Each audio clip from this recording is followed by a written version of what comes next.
time of the webinar, but I'm sure you're in the very good hands of Dr. Musonye. You have Eustace with us. I think also Nixon is somewhere, though I'm not able to see all of them, but I know they are somewhere. We have Ignatius and a number of other EPRA staff who will be there to answer any question that you may be having. We can also make sure that we use the chat function if you really have an urgent question that you need to post as the presenters are going on, and our team will be at hand to respond to anything that is raised on that chat. So karibuni sana. Enjoy the webinar, and let's learn from each other, and I really do wish you some fruitful deliberations. Thank you very much and welcome. So Caroline, thank you very much for the remarks for our auditors. I wouldn't want to say more things after you've spoken. So I welcome Eustace straight to share with us knowledge on the process auditing. Eustace, please welcome. You can share your screen and engage the auditors. Good morning, all of you. Good morning, Eustace. So wait a minute. Today we are going to talk about how to audit the whole process in vis-a-vis auditing the systems or auditing the equipment. So we are going to have a brief. I'm going to have a brief presentation on the auditing of the whole production process or whole system process instead of auditing our system. So I'm going, in my presentation, I have the introduction, that's observation from energy audits, which you have received. You have drivers of energy consumption in a facility, then whole system audit, and you have an example of our system audit, and I'll use a very simple example of a belt conveyor. Then you are going to have a conclusion. So in the introduction, 90% of the energy audits which you have received here in EPRA are mainly people concentrate so much on the efficiency of the equipment and not the process. And in such a case, we have seen a place where we are almost like reaching saturation, where some people even go to their facility and they don't exactly have any energy efficiency opportunity. Because you find, for example, if it's like the lights, the guy has said, change the lights from incandescent lamps to LEDs. And since there is no other technology which is more efficient than LEDs, you find the next time the audit is done there is no opportunity. Then, or even motors, the only thing you find somebody telling us is change the motors from I1 to I2 or to I3, or from efficient motors to premium efficient motors. And in that case, you find that if you go to do the monitoring and evaluation, measurements and evaluation, the efficiency of the whole system still remains as bad as it was before, because you need to concentrate, you need to check exactly what this motor is doing and evaluate it. So as we said, little effort is put on the analysis of the whole system operations. So this presentation will focus on this area and try to enlist some thoughts on how to improve the efficiency, how to improve the efficiency of the whole system, and how to come up with quality recommendations on the whole system audit. So an example, as I have given, in a motor-driven system, recommendations on the motor retrofit to higher efficiency motor without checking whether the current motor is even matching well with the current load. No analysis is done on the operations. No analysis is done on how the switching on or how off the system is being switched off. The other case you have talked about the building, you find that somebody just says, change lights from fluorescent lights to LED lights. No mention on the occupancy level, no mention on the behavior, no mention on that, even the operating hours. And you find probably this facility at this particular moment, they didn't have enough money to retrofit with LEDs, but they can improve on the behavior and even the operating hours and how people go on that.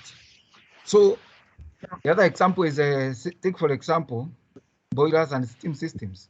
You find somebody has just said, improve the combustion efficiency, which is good also.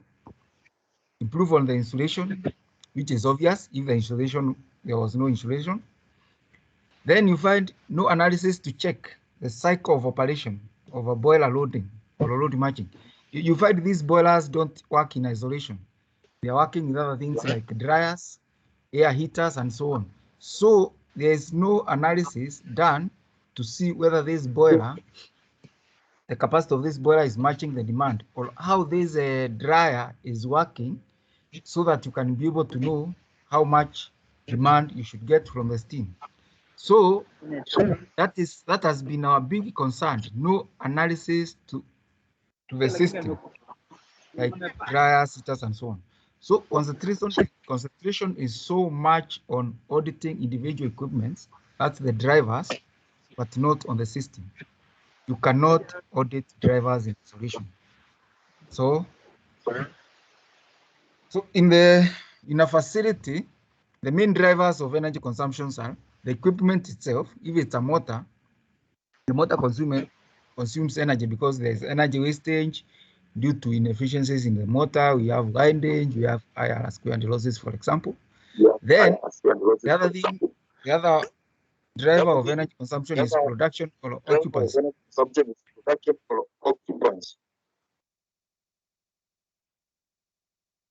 So the other driver is production or occupancy. The process itself will determine on how energy will be consumed in the facility. The operators, how the operation of a specific system or production process will determine that.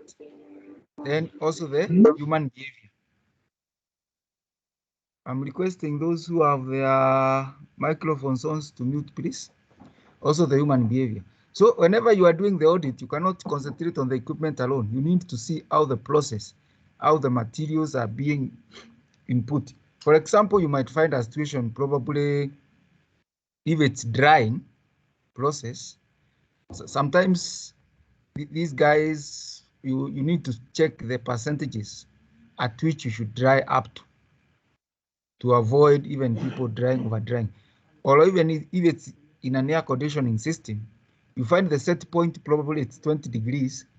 You need to check whether these guys are operating exactly at 20, or probably some people go up to even 17, and the system, it's not able to check, to control, to ensure that the operating point is exactly where it is meant. So in such a case, you might be wasting a lot of energy trying to overcool a space, probably say if it's a data center or a hall or a cold room, you are wasting a lot of energy trying to overcool, and yet the system can operate better at a slightly higher temperature. So the process, probably if it's a conveyor or if it's another process or if it's a dryer, you need to check the feeding. How is the feeding done, and evaluate and see whether they are doing it the right way, because sometimes you might be running the system without even materials and so on. So in such a case, those are sources of inefficiencies where you consume energy. And those are the things we would like to see during an energy audit, where you are supposed to analyze all those things and see whether they are causing any inefficiency. Because at the end of it, the driver is running, the boiler is running, the motors are running, but are they doing exactly the work they are supposed to do? Oh, I'll call it whole system audit algorithm. In that case, you need to check the prime movers. The first thing is to check the ratings of the prime movers. Check the rating. For example, if it's a motor, you check the voltage, current, efficiency, power factor, and you can even add there the load factor and so on. After checking that, those are things we check in the details of the system, or you can even measure. Then check the details of the driven system. If it's a conveyor, you should check the capacity or of the throughput, say kilograms of cement, which that conveyor is supposed to deliver. At the same time, you check, for example, the speed.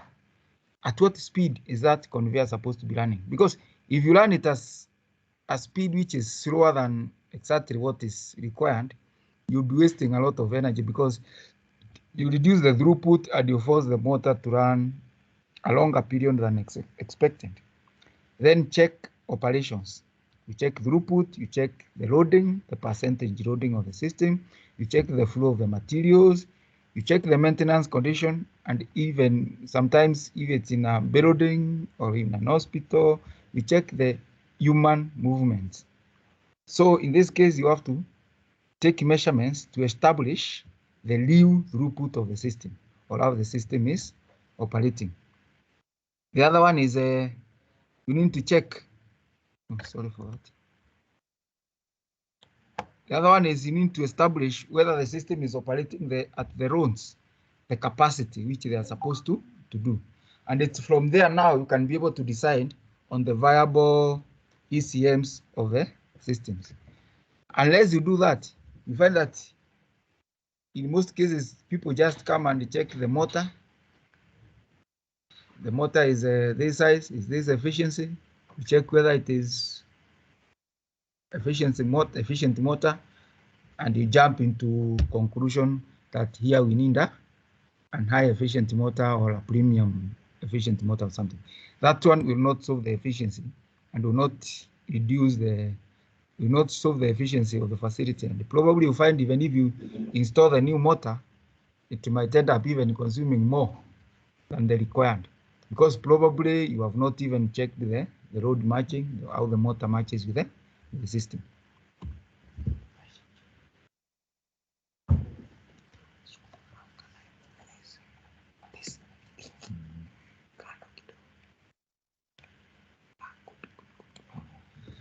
Okay, in the system audit, check the conditions of the prime movers, analyze the system and see how they impact on energy consumption, analyze the process and operations of the system. How is the system operating? Do load matching, establish how the system is operating and compare with the capacity. If it's a hall or a building or an office, when people are there, are the lights still on? When people are not there, are the lights still on? You need to check all that, because you don't require lights when somebody is not working in that facility. When the motor is running, is it driving any load, or is just running with empty conveyors and so on? Is the loading okay? Have you loaded it to the right percentage? Is it running to the right speeds? If it's a dryer, are you loading the dryer properly, or you are forcing the steam to move around, then it will come, go, and it doesn't even release enough heat to the material? So you need to check all those the throughputs of the facility.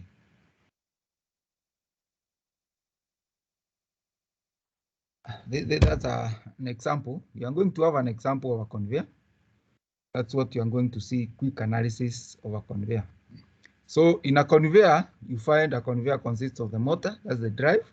You have the conveyor belt, you have the frame, you have the hindrance, you have the speed monitors. Some conveyors have even conveyor scales. Others have alignment and misalignment switches.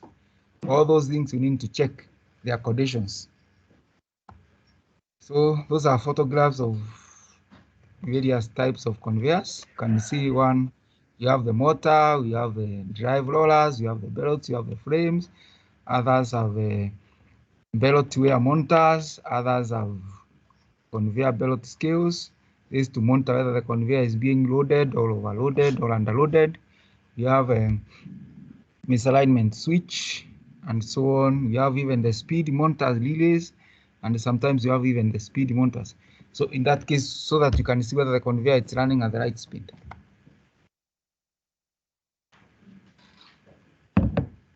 So the conveyor details, for example, in this case, we have a motor which is 18.5 kilowatts, I1, efficiency 89.9, and a power factor of 0.8. The operating hours is 5 hours.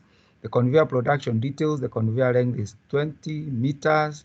Design throughput is 1,500 tons per hour. The design speed is 40. Then the slope or the orientation. You find that some conveyors are used to feed the materials in an elevated position, and the slope of the current conveyor now it's tan 50 degrees. I know you know the tangent of the angle gives you the slope. Then you have measurement and analysis. In the measurements, we found that the motor is drawing 11.2 kilowatts. That's by using our power analyzer. And from calculations, during our measurements, we established that the throughput is 1,200 tons per hour in the conveyor moving at a speed of 3 meters. So in that case, after calculations, you find that the mechanical power required is around 9.8 kilowatts, 0.81 kilowatts. So in such a case, discussion. So you find the 18.5 kilowatts IE1 motors of that length power factor can be replaced by a smaller motor of 15 kilowatts. Now from the loading, which you have found it's 11.2, it means we can replace that motor. So in this case, you find after doing our calculations, you see the power which is required to drive that conveyor, assuming 100% efficiency, is 9.81. So in that case, you can see in this case, the conveyor is loaded. Assuming just somebody saw it was a IE1 motor and he wants to change it to IE2 motor, 18 kilowatts, which is around 90.1 efficiency. Because that is, unless you do this analysis, that's probably how somebody is going to do it. Then you'll have missed, unless you analyze and see the throughput of the conveyor, you cannot be able now to make a clear decision, and you cannot be able to save enough energy. So in this case, you find the conveyor can be replaced with a 15 kilowatt motor, IE2 of efficiency 90.6, which will improve the load factor from 61% to 75%. So in this case, you can see the load factor 11.2 divided by 18, probably 61. But if you change it to a 15 kilowatt motor, already you have improved the load factor, hence the efficiency of the system, because the efficiency of a system is, to a certain point, up to 75% is proportional to the loading of the system. So you can also increase the speed of the conveyor, say from 3 meters per second to 3.5, because you can see the design. The conveyor is designed to work at around 4 meters per second. So even if you increase it by 0.5 meters per second, there won't be any problem. So unless you had taken the measurements, you can't see this. And by doing this, if you improve the loading, this means by increasing the speed, you have increased the motor, the throughput from 1200 to 1400, which is within the range at which the conveyor is designed to do. And that one increases the load factor to 87%, which means the efficiency of the system decreases. So you can see in this system, you are able even to reduce the motor, which was there a big motor, to a small motor. And by doing analysis, you can even recommend, because the materials of the conveyor are meant to run at even 4 meters per second without any problems. And that one reduces the operation times from 5 hours to 4 hours per day, for example. In further analysis, probably you check probably the way the conveyor is designed and the way it's supposed to load. You don't require very high slopes. You can reduce that slope from tan 50 to tangent of 46 without affecting the operations. So unless now you can see by doing the analysis on the conveyor alone, you are increasing the load factor, and that one will increase probably the efficiency of the system by around 5%. So the first scenario, which somebody could have done, was to change from IE1 motor 18 kilowatts, so that one it's 18.5, to IE2 motor. Yes, you are going to have some savings. If you look at the column of energy consumed per day, you are going to reduce the energy consumed from 72 kilowatt hours to 70 kilowatt hours. But the production will remain the same. and everything will remain the same.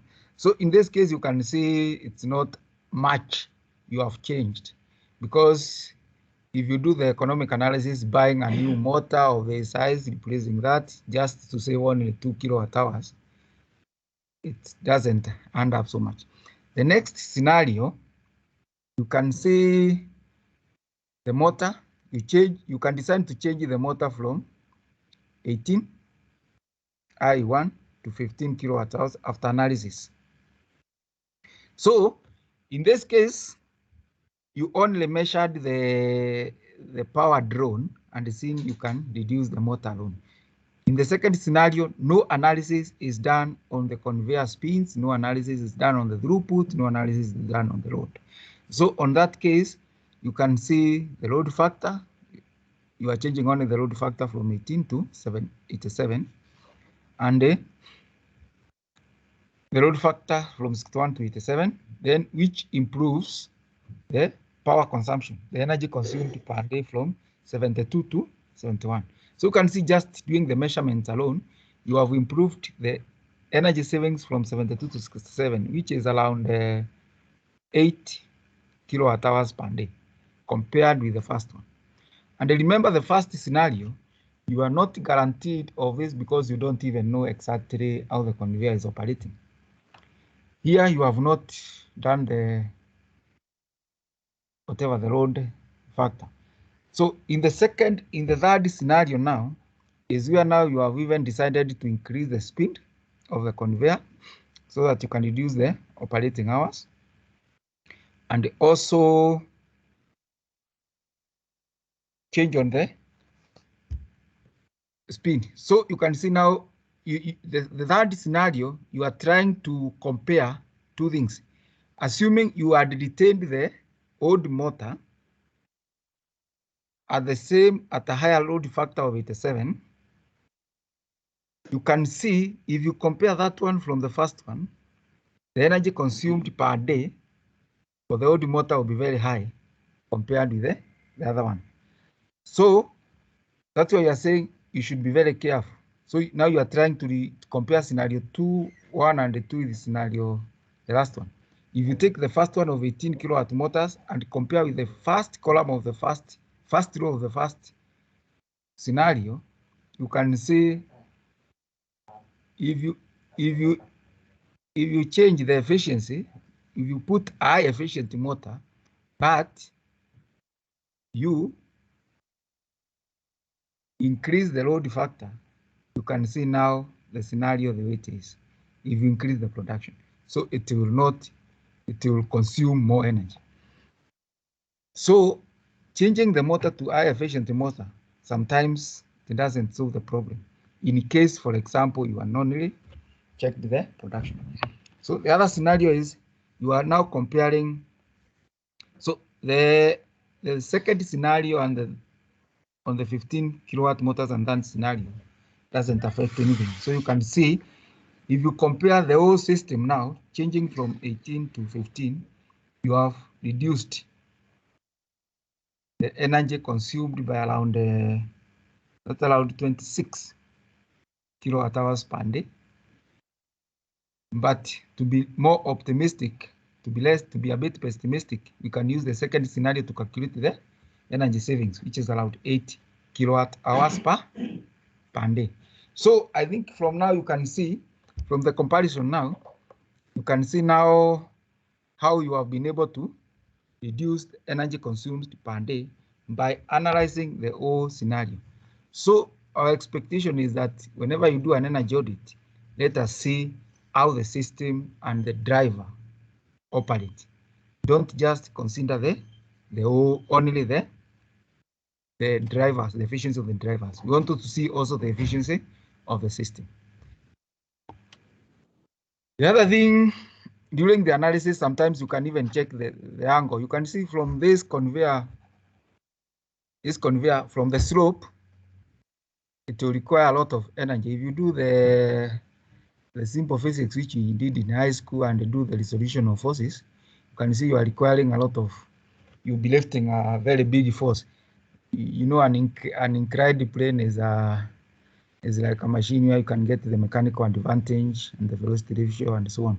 So you can see if the inclination is very high, the mechanical advantage reduces. At the same time, if you look at the operation of the conveyor, if you look at this conveyor, if you put materials below at the bottom point, and since the slope is very high, the material will be coming back, will be pouring back as you go up, hence wasting a lot of energy, because the motor will still be running, but it won't be delivering the material which is supposed to be live. So by changing, for example, the slope of this conveyor, can be able to increase the throughput of this, because there won't be back and forth of the materials as the slope increases. So you can see you need to check the operation, and this one can be a very good source of inefficiency. It's time wasted, because if you are required to deliver like 100 kilograms per minute, when the material is going up because of the slope and it's going back, you see, you reduce the slope. So in such a case, probably you can even decide to raise the bottom part a bit, then reduce the slope to avoid overspill it back. So there are so many things you can check in the system to increase the efficiency of the system. The system approach audit gives a clear understanding of the system and exposes more inefficiency compared to equipment approach. You have a deal. Thanks so much. Questions, comments, compliments, complaints? Welcome. Okay, Eustace, thank you very much for that a nice presentation. I've been nodding my head here as you've been talking about the belts, because when I started going for audits long time ago, my mentor used to tell me, we're going to this facility, please go read about operation of that system. So you could go look for information and read first on the operation before going there, because I understood from that point that auditing was not all about just logging energy, logging electricity consumption, then giving some data on that. So Eustace, that's very informative. I see, I don't know if our communication team will assist us to identify. I'm a bit illiterate in this technology, but I see someone has his hand up. That's Engineer John Lagat. Engineer, is that an accidental hand, or you wanted to say something? That's actually me. Okay, fine. Yeah, thank you so much, Phoenix, Dr. Phoenix. I must say, Jerry really did a thorough thing. In my experience, especially the energy audit, was that initially we used only to log without looking at the whole system and specifically the throughput. And what is brought out is actually what needs to be done when undertaking audits. Because when you look at the whole system, perhaps even looking at the whole system alone, focusing on throughput, you should be in a position to save up to 30 or 40% of energy before even focusing on doing retrofitting. Thank you. Thank you, Engineer, for those comments. I know I've met you somewhere discussing about process auditing, and I saw it was very, very good. That's why I said one day we also might have to get you to talk about audits in the industry, because you understand that a bit well. So any other comment, please? Comments, questions? I don't know whether someone can see my hand. We don't see your hand, but we know your voice. Thank you very much. Oh, go on, yes. Yeah, just I have some good experience in tea factories, and I think Jero. Sorry. Please mute. If you are, it's only Ndereva who is talking right now. So we'd ask people to mute as Ndereva talks. Go on, Engineer Ndereva. Okay, yeah, yes, I have a good experience in tea factories, and I think Jero has actually tried to pick very important things in an energy audit as related to tea factories. But I wanted to highlight a few things I have found a challenge. Number one, in auditing of boilers, because I think there is the time to mention them, the flue gas analysis is not a good analysis of energy efficiency in boilers. because mainly you are dealing with the exhaust analysis, and I tend to think that that mainly is an environmental issue. In a serious boiler auditing, steam energy accounting is not properly done by most of the audit that I find, because we normally again use fuel as a measure instead of fuel versus the steam production. There should be a regression analysis of the boiler fuel feed and the steam produced to establish the benchmark, because most of the inefficiencies from the boilers are maintenance related, and the type of fuel, e.g. Maybe firewood. And so I think when we just talk of the flue gas analysis, then we are talking about the fuel feed, we are missing the point, because we should be checking, we should do a regression that there is a firewood you fed and there is a steam you have been able to obtain. So what is the efficiency of the boiler based on the benchmark? And then lastly, just a quick one on the last one, he said that the savings on the conveyor motors are sometimes too small for a good payback period. We normally pick them, but when you want to convince the management, sometimes they see like, oh, there is a motor. And you see in tea factories, some of the motors are very old. They can be as old as 1976. And they say, no, that motor doesn't break down, leave it alone. And so some of them, but we'll try to bring them out as much as possible. But you also realize that most of these audits, we have to discuss them with the facilities before we forward them to you guys. So sometimes I think there is a discussion that they need to be told that this is what the authority wants, and or rather, this is what the clients or the facility said. So that discussion should not be cornering the auditor so much. Otherwise, thank you very much. I think that was brilliant, Bwana. Okay, thank you, Dereba. Can you allow me to say something just in response to Dereba? Okay, fine. Then Eustace will also comment before we go on. Yes. Okay, go on. All right. Thank you so much. I think what Dereba brought up is very important, but I beg to differ a bit, especially on that we shouldn't be using flue gas analysis as a measure of efficiency at the boiler house. Flue gas efficiency measures combustion efficiency. Then there is a thermal efficiency now that we use to measure the amount of firewood used per kilogram of, say, any product. So if we split the two, you can approach the efficiency in the boiler house as combustion and thermal efficiency. Thermal efficiency, you look at efficiency of steam utilization and up to the end product and from firewood. But combustion, you look now how efficient, that's the percentage of oxygen, carbon monoxide, and whatever, will tell you if your air fuel mixture ratio is stoichiometric. So I don't think we should ignore combustion efficiency per se, as in the flue gas analysis. That's what I wanted to say. Correct. Actually, I am not trying to say that we disband the whole issue about energy efficiency. but what we were saying is that we should that we might only count for about maybe 30%. But you have to ask yourself, once you realize that there is excess air, what do you do to the boiler? Because it is a cycle that there is stocking boiler, then after 30 minutes you are not stocking. Those are the challenges we have. So if you measure something that you cannot do anything about, sometimes you don't know the reason why you had measured. Thank you. Okay, Dereva, I think I will be allowing you to talk before you talk, engineer. I know you're my senior, but I'll control you today. So Eustace had something to respond first, then we'll go to the other hands. I saw we have so many hands, and there's no problem. We'll go to Eustace, please. I think we should not divert the attention. We said it is a whole system audit. In a steam system, the boiler is part of the system. Even the water being supplied to the boiler is part of the system. So we want to improve the efficiency of the whole system. And if the system is inefficient, the boiler is inefficient. So we start. If you look at the cycle, which I gave, we are saying ply move additives. If it was a boiler, the first things I would like to see on that boiler is the combustion efficiency of that boiler. And the flue gas analysis is as important as that.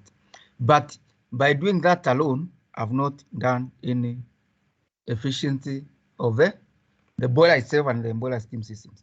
That's why after checking the efficiency of the motor or the efficiency of the boiler, that's when now I go to check the efficiency of the system. This also applies to things like pumping. It's not just about the efficiency of the pump itself, but also the efficiency of the pipeline. So in Dereba's case, flue gas analyzer is just an indication of the boiler is inefficient. And that poor combustion can be caused by what is happening in the system. So you have to do the whole system. You have to check the efficiency of the system, the whole system. If the boiler is, the steam is used to do drying, you have to check the efficiency of the dryer, the drying process. If it's used for conditioning, adding moisture to a fluid, you have to check all that. So in letters, you have to look at the whole system as a whole. Yes, the boiler combustion is not good. Why? You improve the air, but still, if the steam, the side of the steam is not efficient, you will not get the right result. Because if, like for example, if a boiler is not well matched to the load,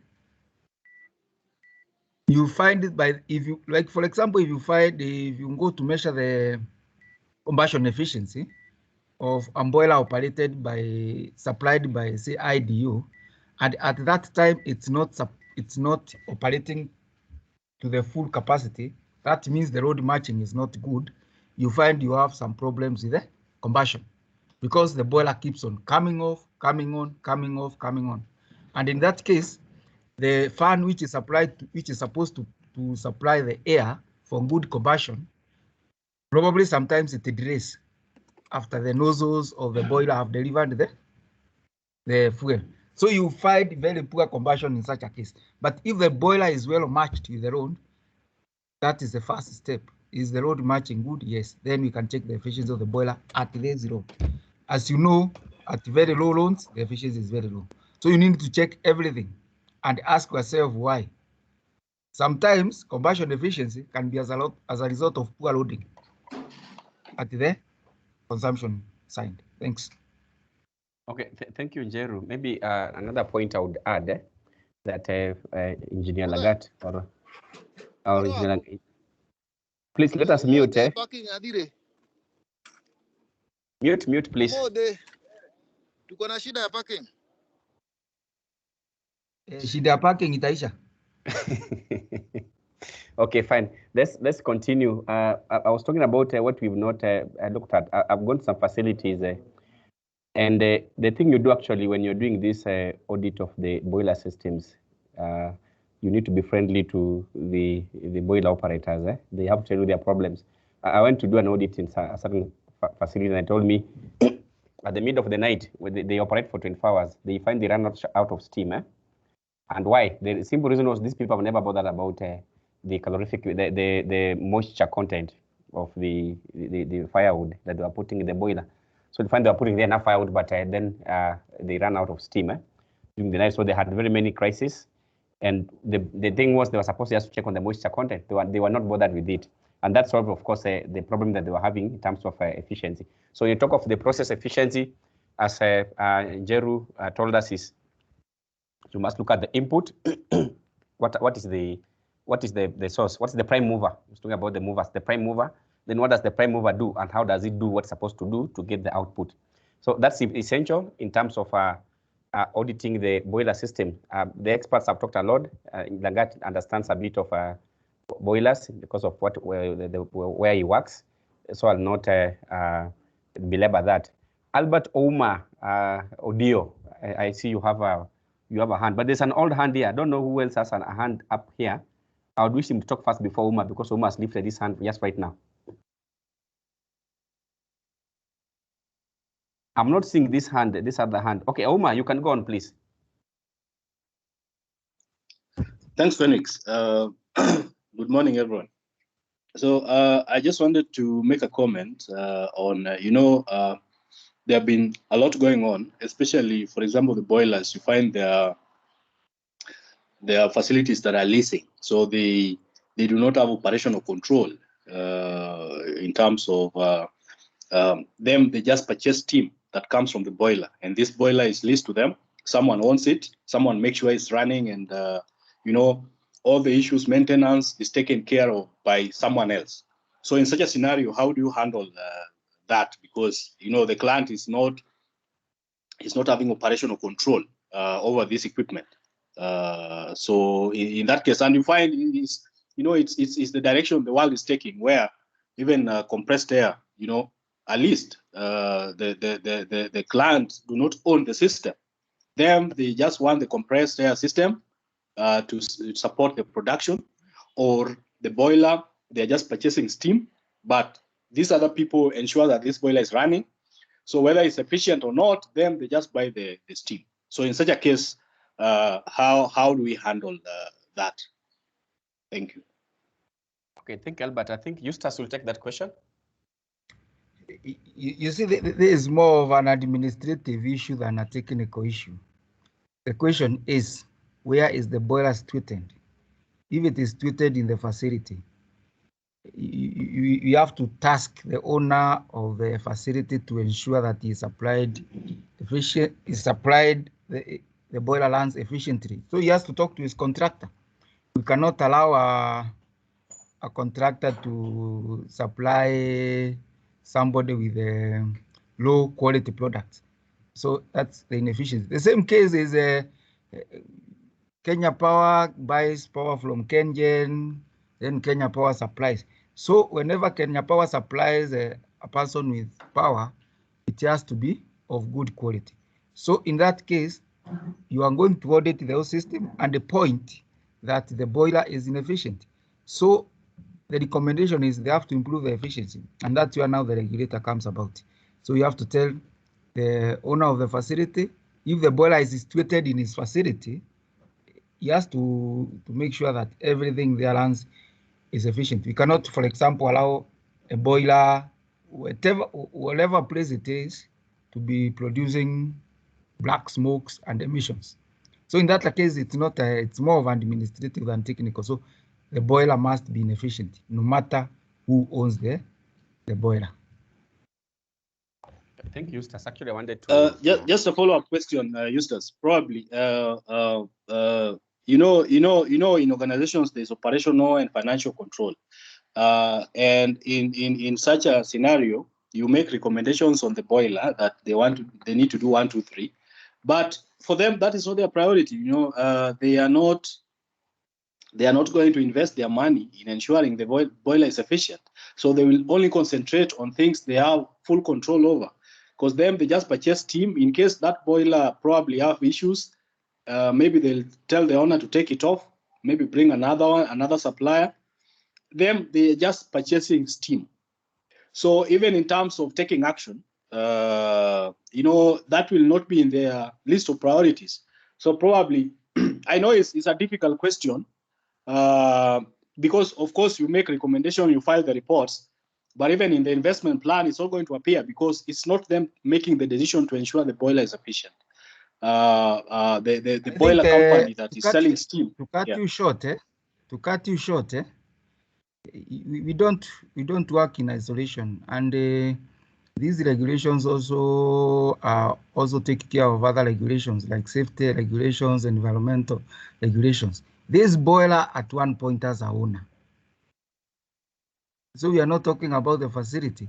Or what we are telling the facility owner is that he should not allow in his premises machines which don't adhere to the required legal requirements. For example, if that boiler was not inspected as required, the Doshi people don't exactly mind so much on who owns the boiler. They will say where the facility is, where the boiler is situated, it's causing a risk and it has to be closed. The same case, if the owner of the facility does not pressure his service provider to ensure that the boiler is operating at the required efficiencies, yes, you'll be part of it. Him and the owner of the boiler will have to answer. And the best way is to pressure the owner to pressure his contractor to do the boiler. It's not about priorities. It's about what legal says. Thank you, Eustace. Maybe Nixon, I see you online, and your classmate has asked a question. Do you have any comment before I go on?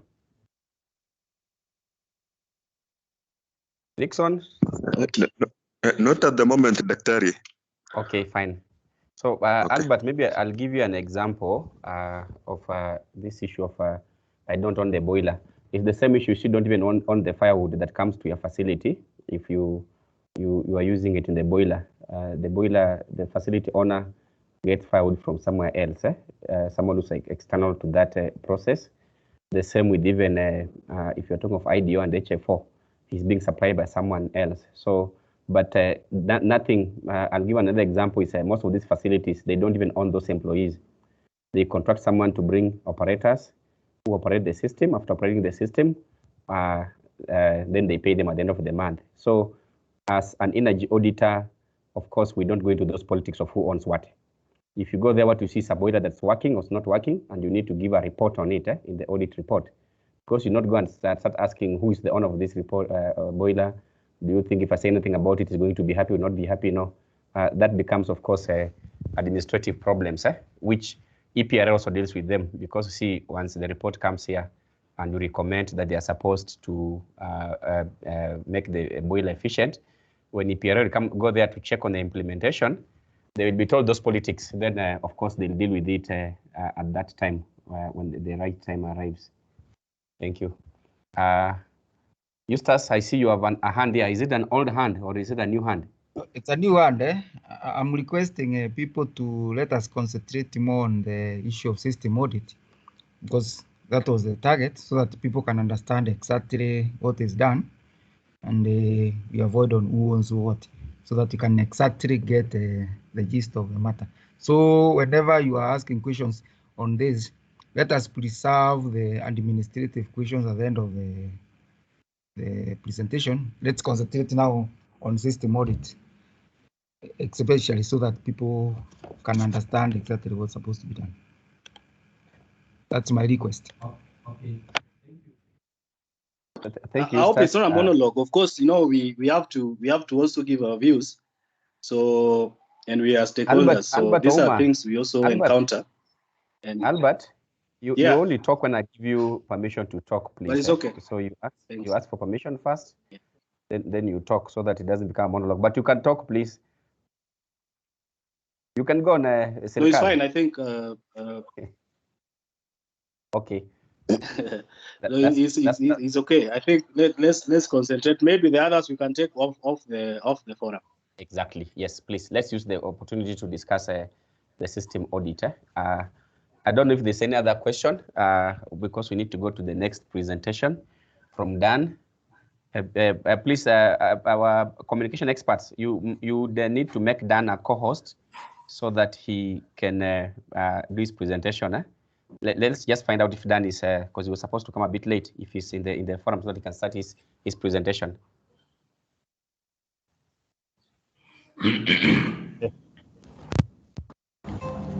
I'm in Phoenix.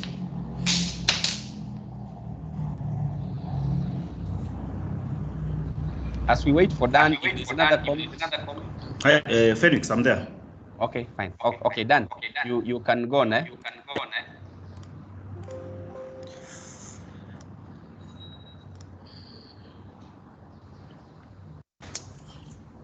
You guys can be able to see my screen, right? Not yet. Try again. And now? Yes, there. Okay, good morning. So I'll just take you through pumps and pump systems. I think this will take maybe maximum of 30 minutes or so, and then after that we will I'll be happy to take questions.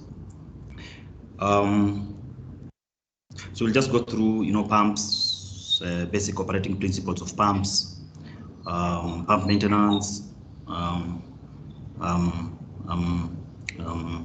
how to audit pumps, what are some of the things you can look at, and again, as the guys who've come before me have mentioned about system, we'll also look at when you're talking about a pump,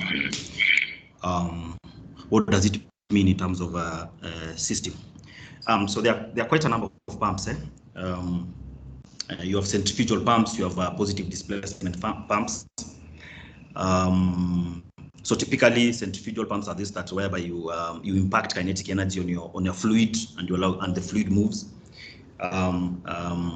Positive displacement pumps are this whereby you get you trap a certain volume and you push it forward. So today I'll just talk about rotordynamic pumps or the centrifugal pumps, how they operate, how we can be able to identify some energy conservation measures. So typically in a centrifugal pump moves a fluid from high pressure to low pressure. So you're moving a fluid from a point of high pressure, and you're taking it up, or you're taking it somewhere where there's less pressure. And ideally, what happens is that you impart energy to that fluid, and once this energy has been imparted to this fluid, then of course pressure goes up, and then with that pressure you're able to move the fluid. So it's made up of many parts. You have the impellers, you have the inlet, you have the suction side, you have the discharge side. Then you have, of course, what drives the impeller. So looking at it again as a whole, as a whole system, how these parts come together. So you have, of course, you have the hydraulic part, and then you have the driving part. Just some few terms when you're discussing about pumps that I'll mention. One of them is, of course, static head. I'm sure for those of us who dealt with pump know, the static head is this is the head at static condition, or when the fluid is not when the pump is not working, is not running. What is the head, or what is the pressure? So I will use the head and the pressure interchangeably. Then you have the head on the suction side. We have this head we call friction. So typically when a fluid moves through a pipe or through any opening, there's normally friction between the fluid and the wall and the walls of that containment. So as we move forward, we will talk about friction head. There's what we call the brake horsepower, is what sometimes we call the ratings of the power required to move the fluid. It's called the brake horsepower. Then we have pump curves. So you'll have two curves in a pump. One is what we call the pump curve, and the other one is what we call the system curve. And so as we move forward, I'll be mentioning or discussing, about the curves. So as we go on, these words will be mentioned: static head, suction head, friction head, the BHP or the brake horsepower, pump curves. So as we discuss about them, or as we mention them, just know that that's what you're talking about. Now, for a fluid to be accelerated, there are quite a number of forces that work on them. If you look at that, that's a basic fluid flow equation. We call it Navier-Stokes, and it just talks about if I want to accelerate a fluid, or what is on the left-hand side, what I'm calling dV/dt. I want to accelerate the fluid. What are the forces? 1 is the pressure, 2 is gravity, and 3 are viscous forces. So if I want to accelerate a fluid, if I want to impart motion onto a fluid and this fluid to flow, there are those forces that I have to contend with. One of course is the pressure, or the head where it is, where you want it to go. You have to contend with gravity. There will be gravity. It can either work for or against you, whichever direction it will be. And then you have viscous forces, the friction between the fluids. As a fluid moves, there will normally be friction inside the fluid. You have to also to be content with those forces. So those forces affect how a fluid can be accelerated. And so we can keep changing that equation if we are pumping the fluid or a fluid is doing work for us. Like what is it called, in hydro power plants. So those forces are there. It's either if you can either group work into it and get to accelerate the fluid, or a fluid can accelerate and then it helps us to do work. And those are the forces that as we discuss more about the fluid, we'll be looking at which forces are there, how are they affecting our flow, and how can we take advantage of them, or how can we take consideration of them. So I'll talk about pump characteristics. I think I mentioned about pump curve. So you have two things that are very important when you're talking about pump characteristics. One, we have the pump head, and then we have the system head. So I'll start with the pump head. What you typically have is that as a manufacturer, there are different operating points that a pump can deliver, and between flow and head, and these are non-linear. So as a manufacturer, I mean, once a manufacturer has manufactured a pump, they look at a number of what are the operating points. So please ignore the system curve. Just let's look at the pump curve. The pump curve are the different points at which a pump can deliver flow. Okay, that is like the capability of that pump. That is what that pump can give you. Okay, and this is in terms of head and flow. So for different heads, you have different flows. Now, normally you have two points that very important. One, we have what we call the shut of head. This is the head under no flow. So that's the maximum point you have there. You call it the shut of head. The head under no flow. And then you have the flow, maximum flow at no head. That is where the curve cuts the x-axis. So those 2 points, sometimes if you do not have a pump characteristics, you can use softwares for you to be able to get those 2 points. The maximum shut of head, that is the maximum head at no flow, and the maximum flow at no head. And those are like 2 ideal operating points, and then the other points will lie in between. But those are simply telling you the characteristic of the pump. What can that pump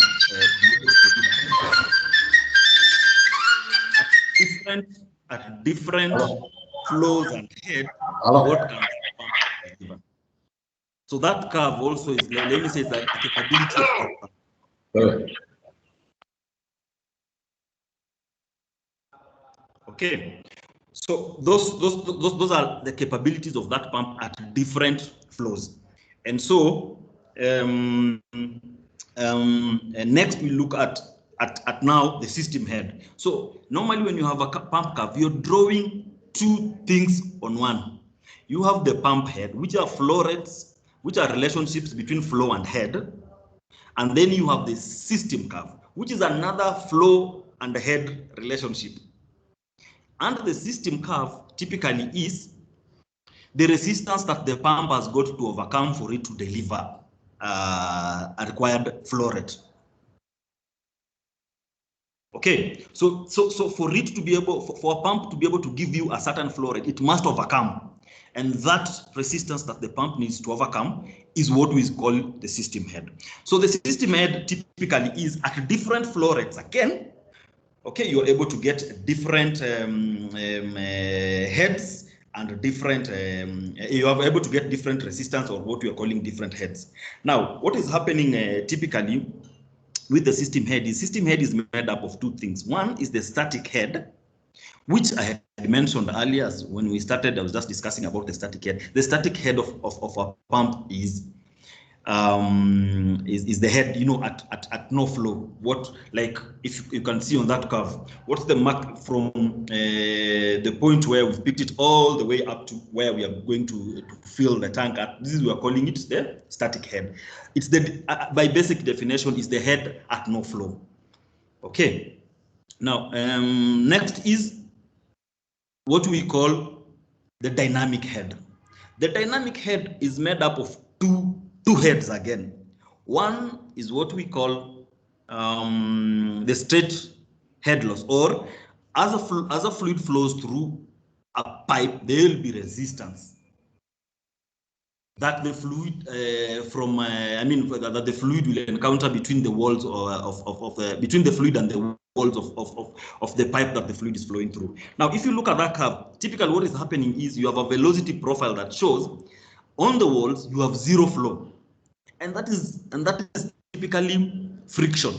So as a fluid tries to flow through a pipe, it encounters friction.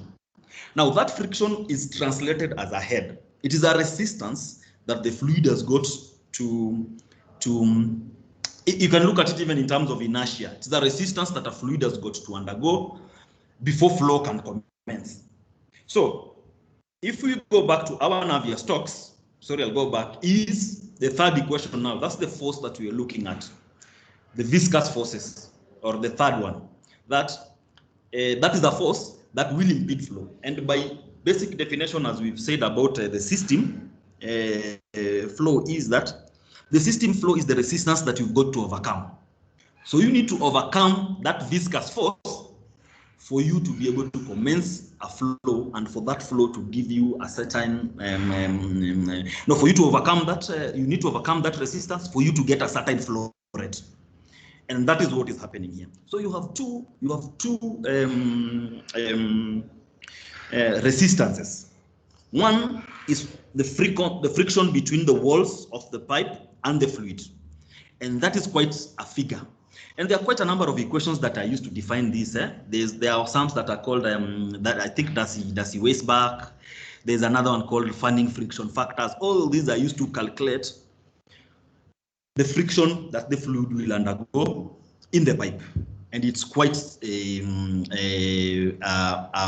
figure. So for you to be able to commence a flow, you will need to overcome two friction. You need to overcome two forces. One is the static head, which we've defined at static, the head at no flow, and then two. Now, the moment you started your flow, the moment you tried to commence your flow, you start getting friction between the pipe and between the pipe walls and the fluid, and that adds up to another loss.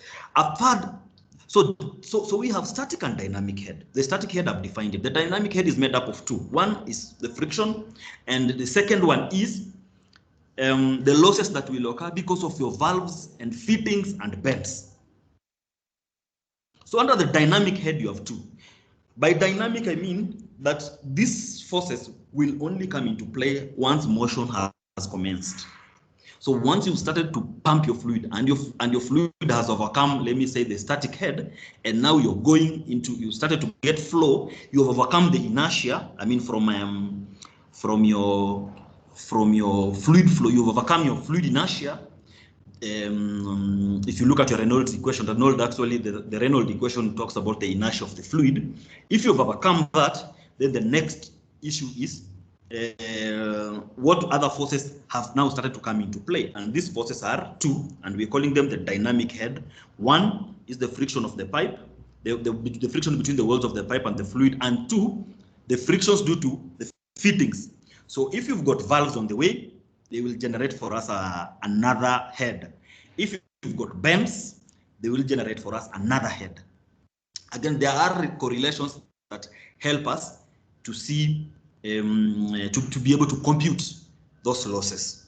So I mentioned two things that we have in a pump characteristics. You have the pump curve, which is on the top, which is a relationship between flow and head, and this characterizes the pump itself. And two, you have the system curve, which is made up of, which is the resistance that the fluid has got to overcome before we commence flow. And it's made up of two things. One is the static head, and the other one is the dynamic head. The static head we've defined is the head at no flow. And then the dynamic head is the head that is occurring once the fluid starts to flow. And we've broken these into two. One is the friction between the pipe walls and the fluid, and the two is the friction that you have to overcome between the fittings, the bends, and valves and all. Now, so these come together. So you've got your pump curve up there, and you've got your system curve down here, and then they meet somewhere. So when you're trying to let me say, to size a pump, I'll just discuss about the auditing data. When you're trying to size a pump, you're trying to do two things.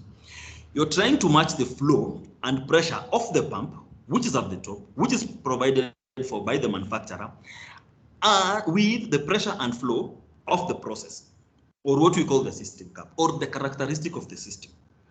Okay, where these two curves meet is what we call the sweet spot, or that is what we call the BEP point. And we will discuss about it a little bit later. Now, typically, there's also a curve there you can see of efficiency. As you try to approach your best efficient point, your BEP, your efficiency actually goes up, and then after that it starts to drop down. From there, you can be able to compute your power consumption, how much power is required for you to run that specific pump. And then you'll be able to compute another very important parameter, which we call the NPSH, or the net positive suction head. So we've discussed about those the parameters that are very important when you're looking at the pump. One, of course, will be the pump curve, which is supplied by the pump manufacturer. Two will be the system curve, which is made up of two parameters. One is the static head and the dynamic head. The dynamic head, again, is made up of two things. One is the friction, or what we call the straight run loss, or the friction between the fluid and the pipe, and two, the friction that the fluid will encounter on valves and fittings.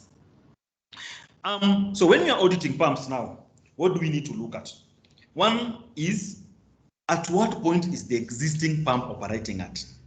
Okay, that's very important, because we've seen the BEP, which is the convergence of the pump curve and the system curve, okay, which has the optimum, at that point, the optimum efficient point. We want to know, if I have a pump, where is it? You know, is it at the BEP or is it outside the BEP? Now, also we need to look at what other, we are looking at the whole system. What other things are consuming power? Do you have stuff like vibrations occurring? And vibrations can be caused by many things. One of them will be if your pump is undergoing cavitation. I will discuss cavitation a little bit later. Of course, the other will be if the pump is not well secured, you will get vibrations. The other thing will be if you have the shafts that drive the pump are misaligned, you know, or they have bent. Those ones are sources of vibration. So if you're having vibrations occurring, then these are consuming energy. And sometimes this energy that is consumed by vibrations can go to as high as, you know, 15 to 20%. Now, again, you need to ask yourself, what is the existing efficiency of that pump? So you've gotten a set of, you have a pump here. You want to know what is its efficiency. What is its efficiency? Now, the efficiency of a pump will be made up of two parameters. One, for the whole system. There's the efficiency. The efficiency we are talking about for the pump is what we call the wire to water efficiency. It's the whole system efficiency. Wire to water. It's made up of two efficiencies. One is the hydraulic system efficiency. So the hydraulic part, the impellers, have their efficiency of converting the mechanical the mechanical energy that they have been given into the pressure. Okay. Two, you have the motor efficiency. So these two efficiencies give you what we call the wire to water efficiency, and that is what we need to know. So you can have, so meaning then you can have a high efficiency motor coupled with a low hydraulic efficiency pump, then giving you a bad overall efficiency or a bad wire to water efficiency. Okay, or you can have a low efficiency motor coupled to a very high efficiency hydraulic efficiency efficient pump. Still, the implication is, because the overall efficiency is the multiplication of the two, the issue is that this efficiency, the overall efficiency will be low.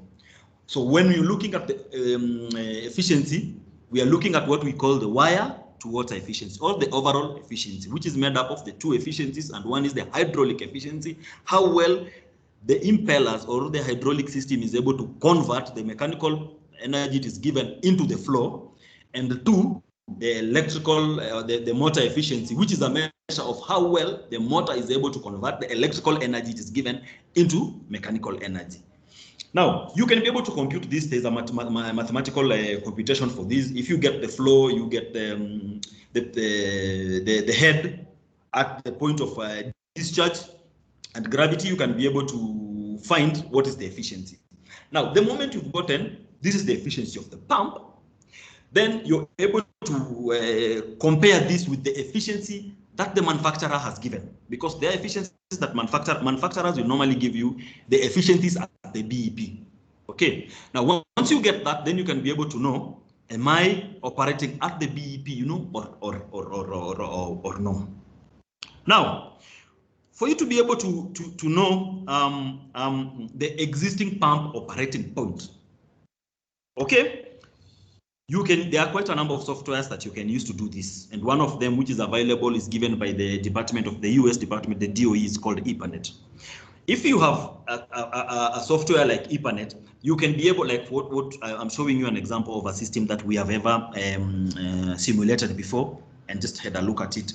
So what happens is you try to this is a pumping line that gets water from the point on the bottom left corner and pumps it to the point on the top right side. You try to characterize this as much as possible, because I told, as I had mentioned earlier, we want to see what are the system, what's the system curve. So I'm trying to find the system curve. What is the system curve?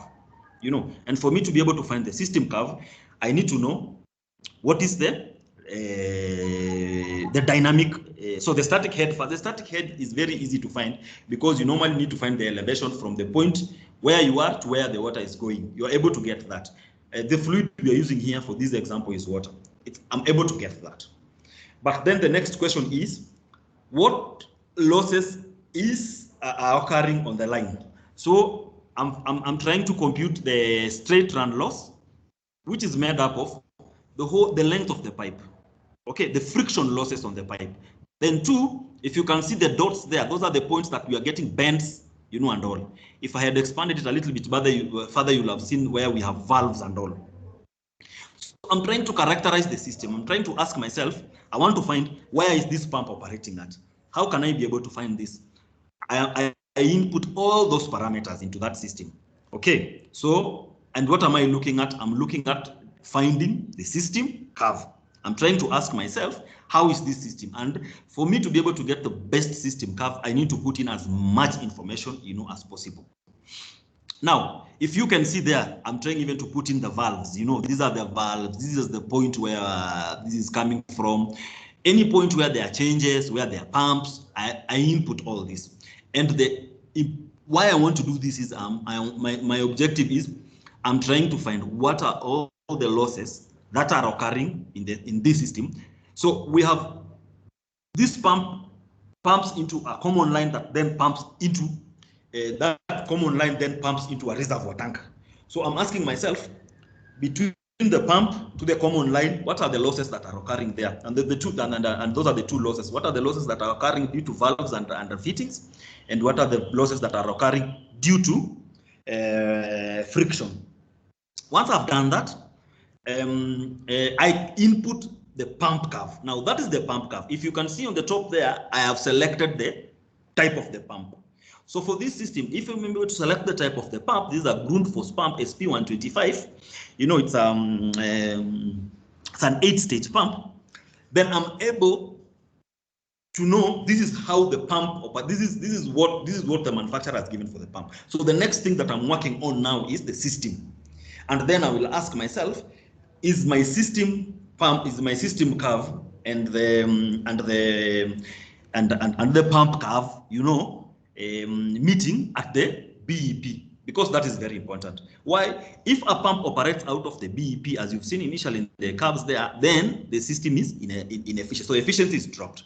That means then that we are consuming power, but then not converting as much of that power into what? Into the kinetic energy. So that's a simple, we've run the simulation. It gives me different flows. It tells me how the fluid will be flowing, but more importantly, I'm able to get out a result. From that result, I'm able to see the efficiency. You know, where is this? So that's the average efficiency from the simulation results. I'm able to see this is the average efficiencies of this pump. This is how this pump, you know, is is behaving. But then I put this information, like for the first pump, I find that if you look at the yellow side, always remember the BEP is not a point. It's not a point on the curve. It's a range on the curve. So if you look at the yellow marking, that is the range of the BEP. So that pump, when we ran it, it is actually on the BEP, and that is quite fine. You can find sometimes some pumps are out of the BEP, and I will share with you. Now, why is the BEP important? You have a number of, I can just try and the green zone is where you need your pump to be actually operating. Now, if you go outside the BEP or below a little bit, and there are situations where we sometimes find ourselves, we want low flow. Okay, so we throttle, so we push it a little bit low. What happens is that then there are two zones that you don't want to operate you don't want to operate your pump at. One is too much on the left hand side. Why is that? You have noise operations, you have vibrations, and as I've mentioned to you, if you're getting vibrations, chances are that then you're having energy being lost to those vibrations. But more importantly, you have a point we call discharge recirculation. At this point, the pump does two jobs. It pumps the fluid forward and backwards. So you're losing energy.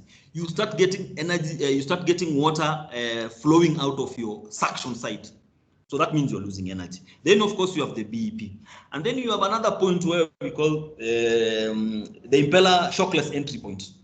What happens at the shockless entry is that the fluid is hitting the impeller at an angle other than what you desire. Okay, so what simply means is that you are not imparting as much energy onto the fluid as you require, and you don't want your pumps operating at those points. And that is why the BEP is very important, because you don't want to have your discharge recirculation occurring, and on the other side, you don't want your impellers to get to the point of shockless entry. Now, once you've done those, once you've done that analysis, you will find sometimes the pumps are operating out of BEP, and I've said it's you can be able to assess that. You can sometimes find that you have a low efficiency pumps, and as I've said, the efficiency we are talking about is wire to water. So the efficiency could either be hydraulic or motor, and sometimes you find that you get your pumps are vibrating. And as I've said, vibrations can be caused by either cavitation, which I will discuss a little bit later, or the pump is not well secured on is not well mounted, is not well secured on the mounting, or you have misalignments, of shafts and all. Now, we have one pump there that we tried to run, and we found that it was running out of the BEP. If you look at the red mark, that pump is now out of the mark. Now the pump is out of the BEP. Okay, it's more on the right hand side, and as I've mentioned, if you look at the efficiency curve, the yellow curve is the efficiency curve. You find that at that point, then you're already starting having your efficiencies, dropping. Already you're having your efficiencies dropping, and the implication of that is that then you're using energy, but converting that energy into pressure and head you're not as that efficient. And so what happens when you find your pump is in the BEP? I will discuss about that a little bit later. Is out of BEP. I will discuss a little bit about that later. Now, if the pump is operating out of the BEP, what are the implications? Sometimes you find you get cavitation. I think I've shared with you the first curve, and what typically happens in cavitation, water, because the fluid we're discussing here is water. Water can boil at any temperature. If you look at I think the curves were called Molia curves. If you look at the curves, the Molia curve, at any temperature, you can have water boiling. Even at 20 degrees, even at 10 degrees, you can have your water bubbles, boiling. Now, because of that, the pressure at the entry of the pump or the suction side is a very important parameter. If that pressure drops below the vapor pressure at that temperature, then bubbles start to occur. Okay, now if you're getting bubbles, remember now you're going into what we call two-phase flow, and it is very hard to predict two-phase flow in pumps. Okay, even based on fluid dynamics, it's very hard to model two-phase flows. And the implication of cavitation, let me call it boiling. You know, you're getting your water is boiling, so bubbles are occurring, and that is brought about by low pressure. And this is what's the implication of this? This comes in place because your net positive suction head is low, the NPSH. That is very important, because if you have your NPSH is low, then the implication to that is that it is causing cavitation to occur. It's causing bubbles to occur while pumping, and the implication of that is it messes up with your impellers. So you can see those impellers, they are pitting, or they are corroded, they have been attacked. And the issue of this is brought about by cavitation. So when you find your pump operating out of the BEP, it's very important that you find ways of returning the pump back to the BEP. Now, there's also another pump there that we measured vibration, and that's very important. Look at the vibration. As I said, vibration can come from so many areas. It can come either from pump cavitation. If a pump is cavitating, you can get vibrations. If the pump is not well secured, you can get vibration. If you have bearings that are worn out, you can get vibration. If you've got misaligned shafts, this can bring to you vibration. So like these ones that we looked at, the issue was there was an issue with the bearing. So you can, so the curves there, that gives you, what is happening in terms of vibration, and you can be able to map different vibrations are characteristics of different causes. Also, you can find that sometimes the shafts are not well aligned. So you need, if you find vibrations, you need to measure vibration and find what are the causes. There are so many causes, and then sort those causes. Because as we've said, we are looking at the whole system. I'm looking at how the pump is delivering, and if the hydraulic efficiency is okay, but the pump is not, but the pump is vibrating, it's consuming extra power. And that is why we're looking at vibration. Now, what are some of the possible solutions? Maybe you found your vibrations, maybe you found the pump is out of the BEP, maybe you found there's cavitation. What do you need to do? One, if a pump is operating out of the BEP, the easiest is normally to request for, especially if you're getting, it's really out of the BEP. One of the solutions you can have is recommend for sizing of a new pump. And what we've said about sizing is that you're trying to match the system head and the pump head, and so you try to get a pump that will run at the BEP. And if you go to sites like for Grundfos or Willow, you can be able. These are some of the let me say biggest pump the manufacturers. They are able to guide you, and you're able to choose a pump that is within the BEP. Also, when you're replacing the pump, you can be able to choose a pump that has got a better hydraulic efficiency. And when you're deciding a pump, if you look at the curve there, at the output there, you have so many. I was just selecting one pump, and I gave it just a sample 100. I gave it a head of 100 and a flow of 100, and I wanted to see what will come out. You can see it gives you the power ratings. It will give you the flow rate. It will give you the efficiencies. There's N there, 77, 83, 60.79, 57. So it's upon you to decide and choose and say, of course, most guys will want the most efficient pumps. Maybe I'll choose the 83 one. Then I see, in terms of pump performance, how is it? Because sometimes, also not the pumps don't have all the what do I call it? All the points, because the flow and the head you have, it does not mean that you'll automatically match it with what they have. As I've told you, the BEP is not a point, but a range. So it's upon you to choose and see, okay, so within this range, I'm okay with this. With this parameter. So if you're finding that you have pumps that are really out of the BEP, then it's good to choose a pump, to select a pump that is within the BEP. That is one of the remedy that you can be able to provide. If you have vibrations, okay, then you need to find what is the source of vibrations. I've told you there are so many causes to vibrations. One will be bearings, the other one will be the shaft, the other one will be the pump itself. operating out of the BEP. So you need to know what is causing these vibrations, and then you can be able to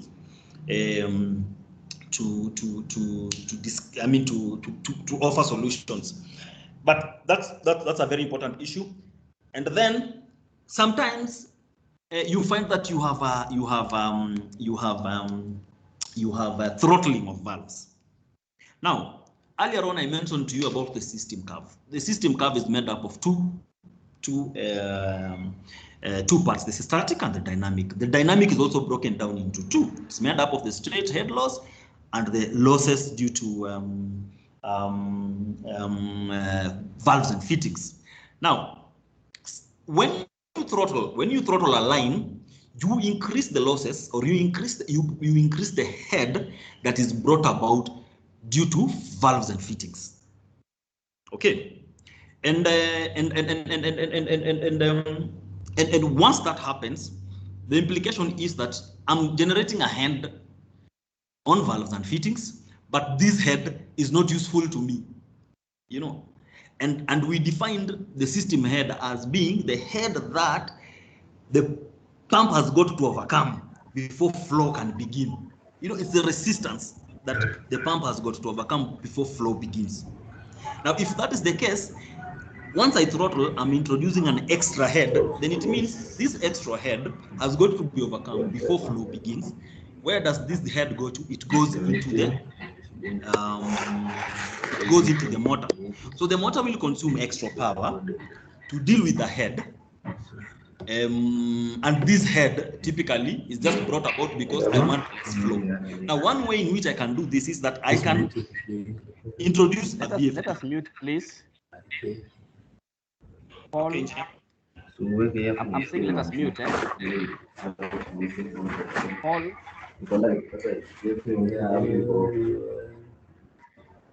Henokel, please mute. I can introduce. Okay, I can go on. I can introduce an impeller. What an impeller does? No, not an impeller. VFD. What an VFD does is that I am able to bring down my pump curve to meet my new system curve. Okay. So if I need less flow, okay, maintaining the same system curve, I can actually bring down my pump curve, to meet the system curve at a new BEP. Okay, and so introducing a VFD helps me to be able to introduce a new pump curve, and with that new pump curve, I'm able to get. Let me say, if I want reduced flow, that means that the flow will be on my left-hand side. Okay, if I bring down my pump curve, okay, it will still meet the system curve at a point, at the BEP point, okay, but then at reduced flow. So I'm able to get reduced flow, okay, but at the same time, I have not introduced new head from the system. So the VFD allows me to vary my pump head, bring it to meet the system curve at another point, which allows for the flow that I want. So if I want a flow that is more on my left-hand side, I'll slow down my pump, I'll bring it down. If I want a flow that is above, it's on the right-hand side, I will take the pump curve up. And that's what the VFD does. Now, once the pump curve goes up or down, it still meets the system curve at the BEP. So when I've introduced a VFD, I am operating the pump at a lower flow rate or a higher flow rate, but still at the BEP, at the best efficiency point. Because I've said when you're running your pump outside the BEP, you have two things that you don't want. You don't want the onset of pump recirculation to occur, which means that the fluid is coming in, but it's on the suction side, you have the impellers pushing out some of the fluid, or you don't want to get so much on the right-hand side, whereby you get the shockless entry, whereby the fluid enters in, but is not given enough momentum by the pump.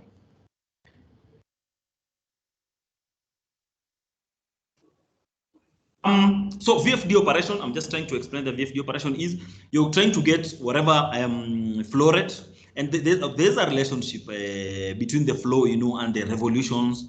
And what the VFD does is just slows down the pump or gives or fastens the pump. There's between the shaft power and the revolution, it's actually raised to the power of 3, meaning even a 10% change in the flow rate when you have your VFD operation, it can give you up to around 20% changes in terms of your energy consumption. That's the shaft power, the last one. Now, sometimes you still want to maintain your pump and operate it as is. You can trim the impeller. Okay. Again, there are relationships between the impeller diameter, and the shaft power. And unfortunately, for trimming the impeller, it only allows you to go up to 25%. You cannot go more than 25% of the impeller diameter, because then you start you cannot predict the pump characteristics after you cut it more than 25%. So that is very important, that if you go for the option of trimming the impeller, you can only go up to 25%. Of the impeller diameter, and because you have to take care, of the pump characteristics. Otherwise, then you'll be out of you'll be in a zone where you cannot predict, what is happening, and you don't want to get in that zone where you cannot predict what is happening in terms of the pump characteristics, because we said the BEP is the point where the pump characteristics meets the system characteristic. And so if you're not sure about, if you cannot predict the pump characteristics, then it means you don't know where it will even be meeting the system characteristics. And with that, you cannot be able to know if it's operating within the BEP. So, as I come to the end, I'll just share with you most important. Let us mute.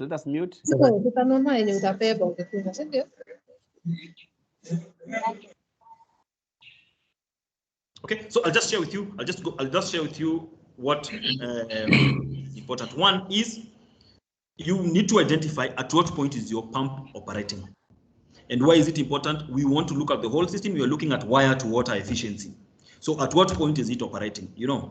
Now, once we've known at what point is the pump operating, and how are we able to know at what point the pump is operating, we can just input this data into, as I've said, the AirPanet is one of the software you can use for you to be able to know, oh, okay, so this pump, it's operating at this point.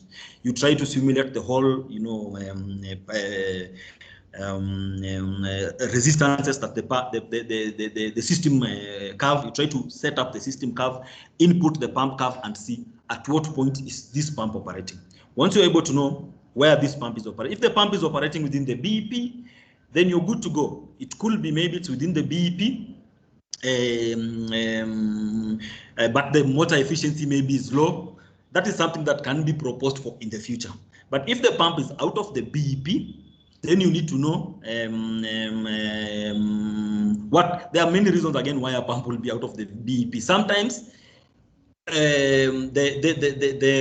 the head and flow of the system changes. People change this. Maybe when you ordered for a pump, you said, I want to pump this water from this point up to there. But when the pump started operating, someone added another pipe and said, okay, can we also divert this water to here? And can we also divert it here? All diversions that are that have been introduced on the line, those are system heads that have that the pump operating points have been shifted. Okay, so you just need to know what has shifted the pump. When the pump was installed, was it at the BEP? Sometimes pumps are installed that are not at the BEP, and there are many reasons to this. Also, you find that for a water utility, the curves I've shared with you there for one of a water utility company, the pump has failed. They talk to the vendor. The vendor tells them this is what is installed. So, and because they're in the business of pumping water and they want to get this up as fast as possible, they tell the vendor, you bring what you have, let us install it. So it works. I mean, does it pump the water? The answer to that is yes. It pumps the water, gets the water to the customers. But then does it pump it efficiently? The answer to that is no. And that is what you try to look at. So there are many reasons again why a pump will be out of the BEP. Either other things have been introduced on the pipeline, or maybe a pump failed, and when it was being replaced, they got what was off the shelf and put it in there. And so that's some of the areas you need to look at. So once you've looked at the the overall wire to water efficiency, you ask, is the pump below efficiency? The answer is yes. Then can we go ahead and size another pump? There are also tools that can help you to size a pump to replace an existing pump so that you can choose a pump that is within the BEP. Does the pump have vibration? Yes. What are the causes of vibration? You need to investigate. Is it from the bearings? Is it from the mounting? Is it from the cavitation of the pump? Is it from the shaft? Once you've found what is the issue, then you can, of course, give a remedy. And as I've said to you initially, the wire to water efficiency is made up of two efficiencies. That is the motor efficiency and the hydraulic efficiency. So it's good when you get to choosing a pump, it's good to choose a pump that has got high motor efficiency as well as high hydraulic efficiency. And if you go, I showed you one of the examples in one of the sizing tools. You will normally see number of the efficiencies put there, and it's up to the facility then to make a compromise between maybe the costing. Sometimes high efficiency pumps, hydraulic now, in terms of high hydraulic efficiency pumps cost more. The same to high efficiency motors cost more. So for you to get an overall high efficiency pumping system, it means sometimes you have to pay more. But then where does the payback come from? It comes from the savings that you will get. Some of these facilities run these pumps for 24 hours, so and for quite a long duration. So then that it means doing these changes really help. Now, finally, I will share with you something about our organization and what we are working on moving forward. At Miltech Engineering, we have a program we call the Shared Energy Saving Program. Under this energy saving program, we are able to come to your facility or to come to any facility, identify the energy reduction projects that need to be done, and then we start working with the facility to reduce energy. We set up a target of energy reduction and we work towards reducing it. And we only get paid, once we get these reductions. And based on some of our clients, we're able to see for the savings that we've gotten throughout the year, we can get 40% for the year 1, 30% for year 2, and 20% for year 3. What we've seen the advantage with this system is that it allows the facility to start getting savings from energy as fast as possible.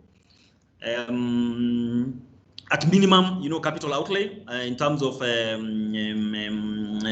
from the facility side, start getting the savings, and they get in control of their energy bills. And then from there, they can be able to pay us 1 year or so down the road once the savings have been there. And we have quite a number of companies which are in this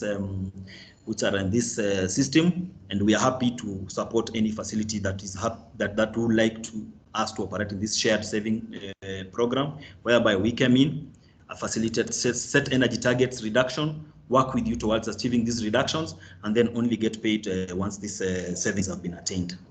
Thank you. I'll be happy to take questions, comments, thoughts. Thanks, engineer. I can mute myself. Okay, thank you very much, Dan. I see there was a question, but before we even go to questions, that's a very nice presentation, Dan. We did some training on pumping system audit. It was in South Africa, UNIDO. I know a number of auditors came. And actually, it was something close to this. That's why we saw it's important to go into all those processes. Maybe I will also merge this, what you presented, and what you are talking about, shared energy savings. That's what you call an ESCO. And in our regulations, the proposed regulations, which we forwarded the Minister for gazetting, we were provision for registration of ESCOs, because we want ESCOs to work. So that's one of the models that ESCO are going to work. But you see, when we will enter the ESCO space, there will be no room for equipment audit. Actually, for you to make some kill from audits or from an ESCO, you will have to go the whole hog, like what Engineer Denga has presented there, so that you investigate further or in any process what can be saved. Because as Eustace said, we are reaching a point of optimality in terms of equipment retrofit. There's a day you'll go to a facility and find everything is okay. What will you do? You need to look at the system. So I will ask Eustace to give some comments. Eustace is an expert in pumping.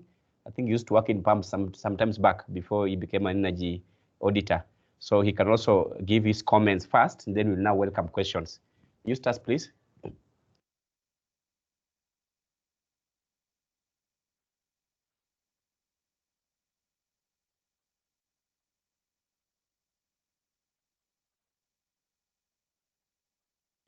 Okay, thank you very much. I want to put a few comments. When you are doing an audit in a pumping system, it's good to check on the two extremes. At what pressures are you operating on? You need, for example, like to put it in the full throttle so that you can establish the volume and the pressure. You establish exactly the point at which the pump is working on. And the other one is to try and switch it, try and go on closing the pump in a series of flow rates so that you can also establish whether you are operating on the any system curve. The other one is you should be very careful when you are using VSDs on the pumping systems, especially where there is an head. Sometimes you expect when you reduce the speed, you reduce the volume, flow rate, and it should follow the system curve. Where there is an end, that's not the case. It does not follow the system curve or the efficiency curve. It follows a different path. That one applies is only where the head is minimal or almost zero. So when you're using a VSD, make sure that the VSD does not go below the speeds 80% of the rated speed, because going below there is like saying we need to be very inefficient, and it means you should introduce another pump. The other point is, as it has been stipulated by Engineer Ndenga, the whole idea now is to go a step further and be doing system analysis. That's why we introduced the pumping systems. Next time we will come with other systems, boilers, air conditioning systems, fan systems, so that now the energy audit can go a step further. And as for many auditors who have been talking of undercutting and so on, you know now from now the workload has to be higher. So you should be very careful when you are quoting to avoid your audit being subjected to extra scrutiny because you have not done full analysis. So the expectation is that anytime you have to do a full analysis of the process and whatever is being served. Thanks very much. Thank you, Eustace. Now Through you, Phoenix. Yes, can please. I say a comment, please? Yes, please. Okay. It's a very important point that Eustace has mentioned.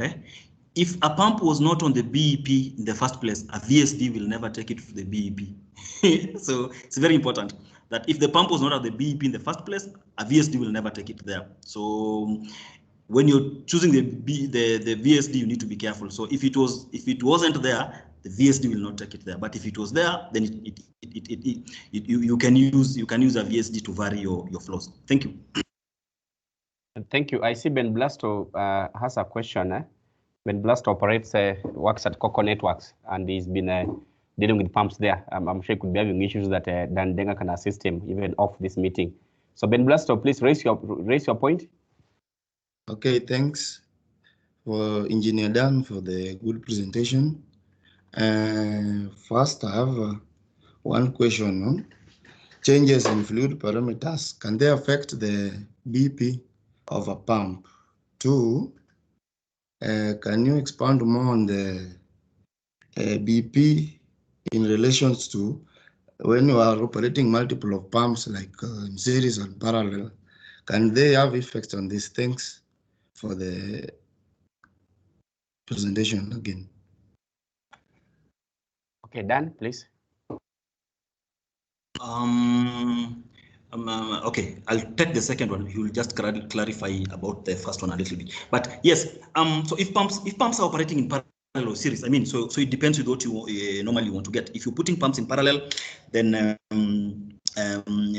pretty much you want flow at the same head, and if you're putting pumps in series, you want more head, at the same flow. So sometimes maybe the head is, the head is too much, so that then you want to So you can get specific. Okay, so if you've looked at the curve for the pump curve, normally when you have then pumps in series, they just start to pick, where the first pump goes down, the next pump will pick up, like that. And so if they're in series, it allows you to pump the same fluid, the same flow rate, the same Q, but at a higher, head. So maybe if you're having a lot of resistance if you're having a lot of system resistance that has got to be overcome, then you can put them in series. Sometimes you want more flow. Okay, so you want more flow at the same head. So you have the same head, but you want more flow. What you do then, you put these things in, you put the pumps in parallel. Again, the curves starts to overlap. Now,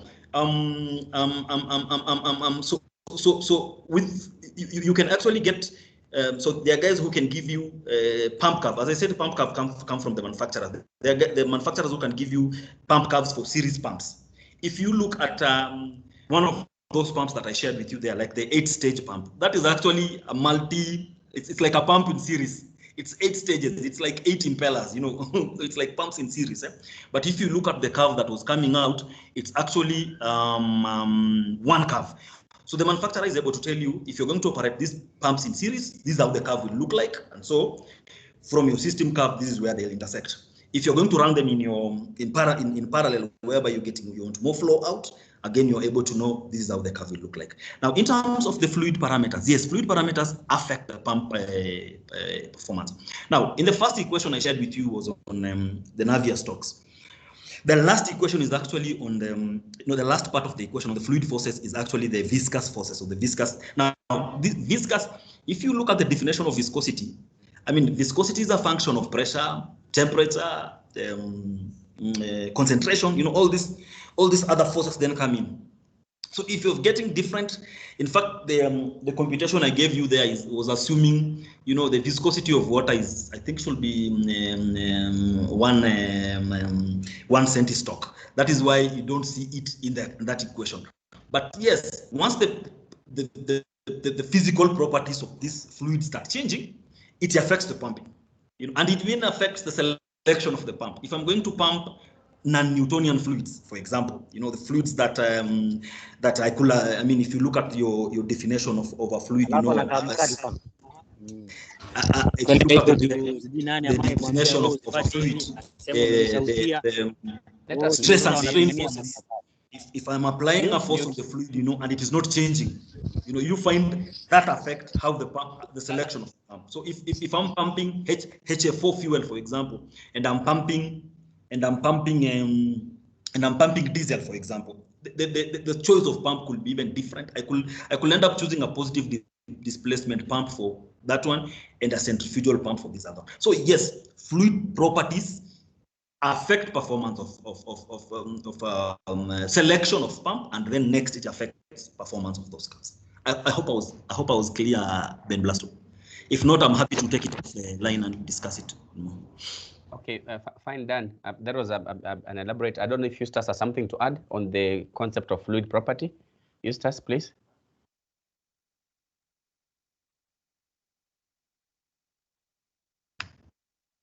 Okay, thanks very much. And Dan has done that question very well on the change of properties. You see, if you look at Navier-Stokes equation, is an equation which has never been solved, and the solutions come at are only assumed when yes at certain parameters. So sometimes we assume the viscosity is 0. Sometimes you assume it's very low. Sometimes you assume the spins are low. So the change of parameters will obviously affect from exactly what you have seen from the Navier-Stokes equation. So he has done it well. That is the answer I could have given. Okay, Dereva, I've seen you. You'd say something before we go on? Yeah, thank you, Sana Daktari. Just wanted to highlight two very quick things. Number one, Engineer Denga, thank you very much. I think that is very elaborate and very technical. I've tried to download the EPANET 2.2. I've realized it's a whole day's lesson that needed again. I think I will see you for that. But we also have to exchange, and I have seen that you are being told to get genuine office license, so I will be able to exchange with you that knowledge and the same. But what we need to understand also is that since there, I heard he said that there are various heads associated to fittings. So it would be ideally the best thing not to have very many fittings along the pumping system. So I don't know whether it is because those fittings are normally put for maintenance efficiency, for the efficiency of maintenance and all that. Would it be that there is a predetermined number of fittings along the line if they are making it more inefficient? Or would it compromise other operational challenges if you get rid of those fittings? So I was trying to see on when is the best, how many fittings are best on a given pump, but maybe he has an option to answer that, or maybe he can find out and maybe get back to me later. Thank you. I can get to that. If you look at a typical, let me say like a utility. Okay, there are quite a number of fittings that they'll have for all the reasons. One could be, if you look at just at the off-take point of the pumps, you will have a get valve or a sluice valve, which can allow you to control the flow at whatever point you want. But also you will find they have like a non-return valve, which is very important. So the pump will have a non-return valve by design, so that again you don't have flow going back. But also the line will have a non-return valve. So sometimes you find, of course, best practice will be minimize them, but there are also reasons, because assuming you don't have an NRV and then you start getting, if you have multiple pumps, okay, assuming you don't have an NRV, you risk one pump, pumping into another pump. That's a possibility. You can find pump A, because we said when you're pumping, you're moving a fluid from high pressure to low pressure. So if one pump is very, very high than the other one, then the other side could actually be a sink. So it can overcome the other pump and pump into that side. So of course, if I am a utility, I will want to minimize them, but sometimes in terms of practicality, I find that I must have an unreturn valve on the line. I also must have I also need maybe to have a sluice valve or a gate valve for me to be able to control my flow. So yes, if I was working on it, I'll be happy. For EPANET, I can do lessons and whatever at no cost. Thank you. I hope I was clear there, Ndereva. Thank you. Yeah, you're clear. Thank you. Thank you, Dan. There are also on the issue of bends. I've seen, like, you see, let's say in your office you want to take some pipe just outside there, so you'll find that instead of drilling a hole through your wall, assuming it won't affect its structural integrity, you'll find someone has used is meandering that pump through maybe the door, the other side. So those are the things you can look at, because sometimes actually whoever was doing the installation of the piping did not have the issue of the bends. Sometimes you see the pumps could be also cheaper. So someone says, I'd rather just put very many bends until it reaches the other side. But then when you find that there are ways you can try to reduce those bends and still deliver your fluid easily, then that's one of the ways of course, of reducing the pressure along the pipes. I've seen that even, I went to a certain facility recently, they were pumping water from the lake, two different pumps. And one pump was actually having 5 bends. Just before it even went, let's say 50 meters from where they were pumping. And the twin pump was having only 1 bend just from the river. So you see, I asked them and they didn't really know why they were doing all that meandering. They were trying to avoid some trees around there. So we told them now the best way is when they are doing the retrofit, they rather just use one straight pipe instead of doing that bending. So sometimes when you go there, of course, you'll understand them from the perspective of that they didn't understand the impact those bends have on the efficiency. Same thing when you're checking, of course, those valves, like the gate valves, you find sometimes people are using the gate valves to regulate flow instead of just, you see they're supposed to shut and open. but you find someone has put it halfway, and you find that the gate valves are not meant for that. When you use them to regulate flow the way they are, then they cause a lot of the pressure drops along the line. Thank you very much. Next question, please.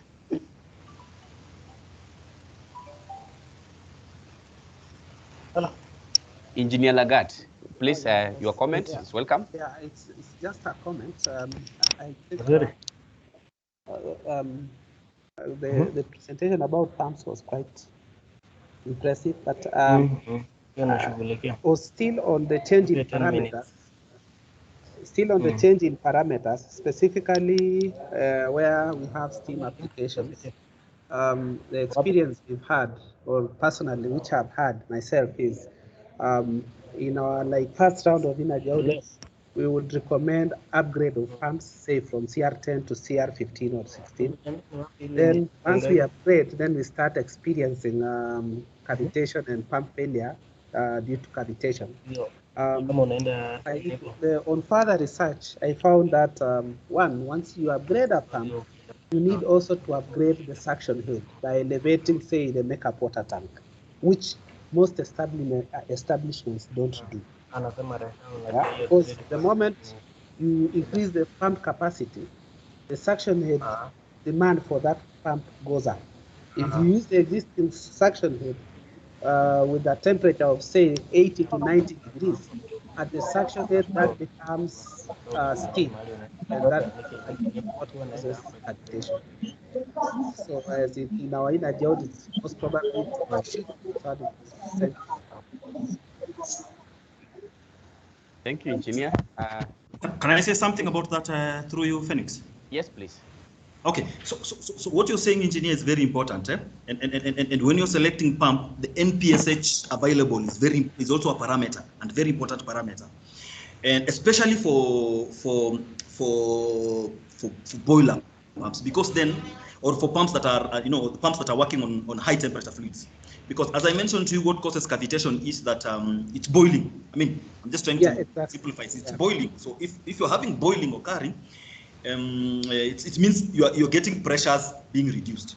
Okay, so it means that if you've changed if you're changing the pump, then you need the NPSH available to go high. You need a higher suction head for you to be able to maintain that fluid at liquid state into the suction side of the pump out through the discharge side.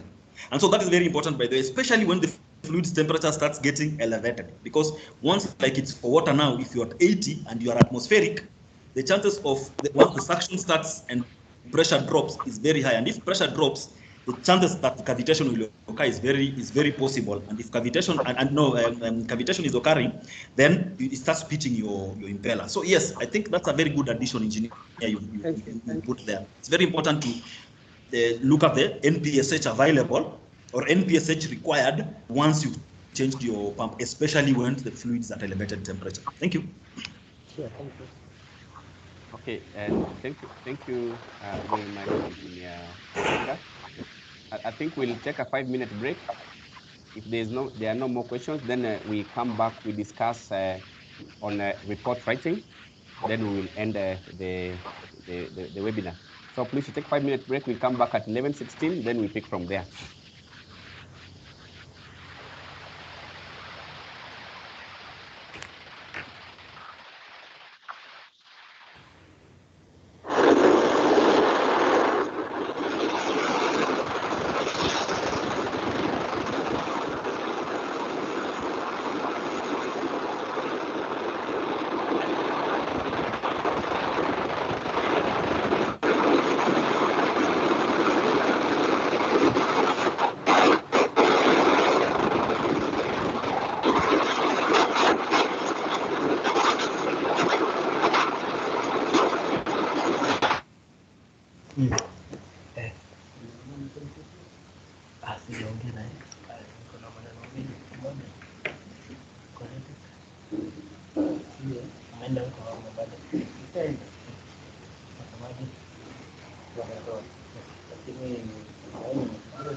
Hi, team.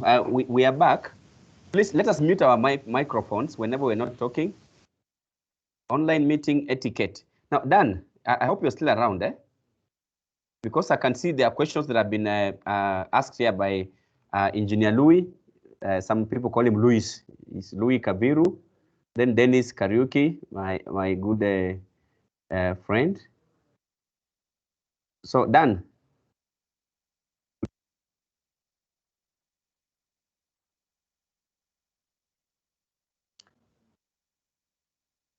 It seems that Dan Dengas left. Eustace.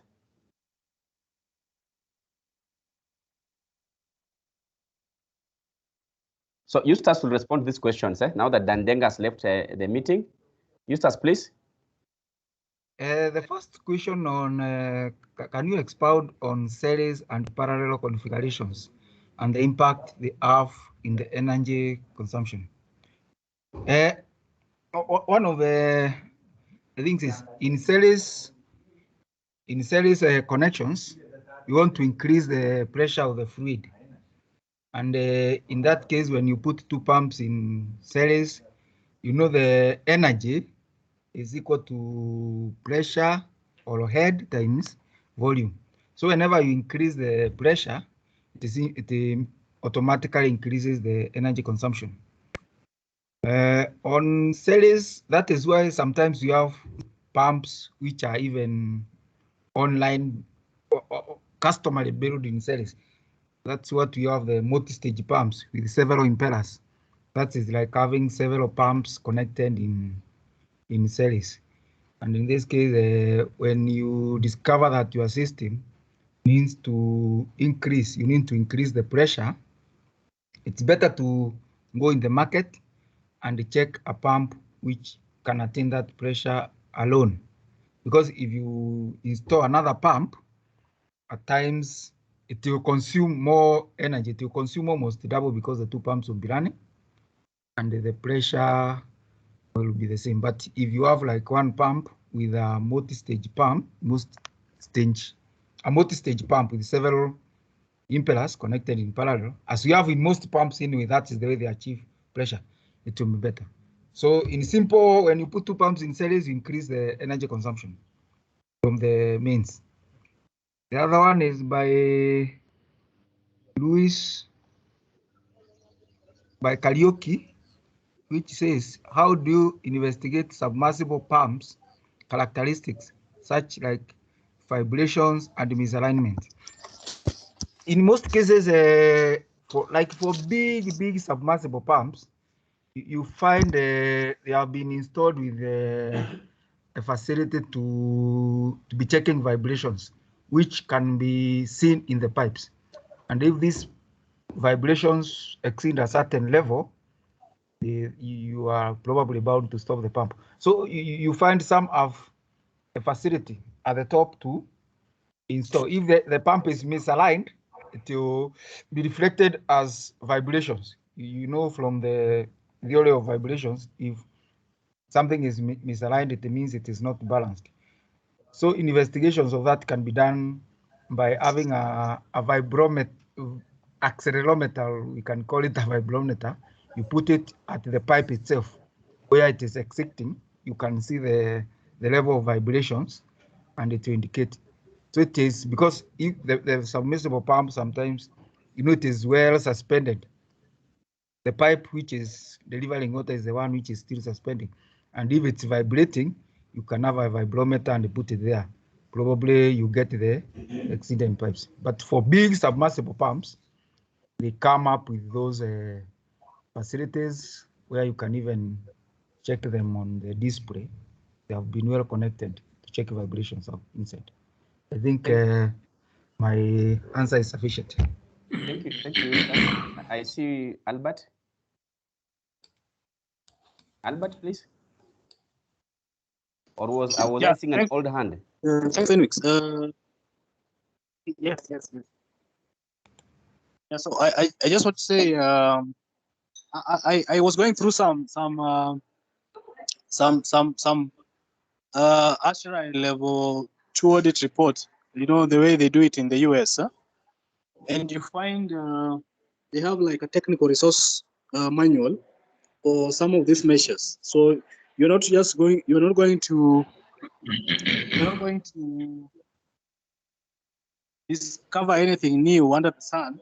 So they've developed like an Excel kind of spreadsheet where you simply input values to calculate the energy savings. So ranging from process audits, process equipments, and other appliances. So I don't know if, because I think now we probably also need to start thinking of how to standardize some of these opportunities in a way that it is kind of you simply have like a template and you're able to feed in certain things. Of course, there'll be variations based on how the facility operates, but I think probably that is a direction we need to think of, where some of these energy management opportunities, we have like a standard template on, for example, calculating savings. So that's my suggestion also, because of course we love these forums on how to calculate savings in pumps, compressed air systems, boilers. But are we able to also, because I think we have a responsibility to develop the industry such that those who are coming after us, I mean, we'll be able to find some guides so that they can only develop on them. So that's one. The other aspect, of course, is maybe in future you can think of maybe talking about data centers. I think it's an area probably that haven't seen much focus on.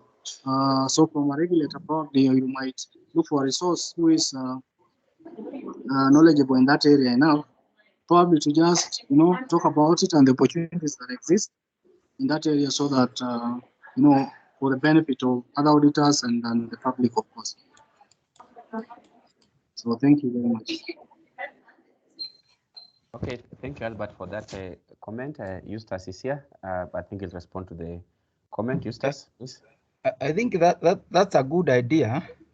And one of the things is we understand that seriously on the issues of energy efficiency in Kenya, we started around 2005. That is when we had a JEFCAM project, which has come up with those, and we are still developing.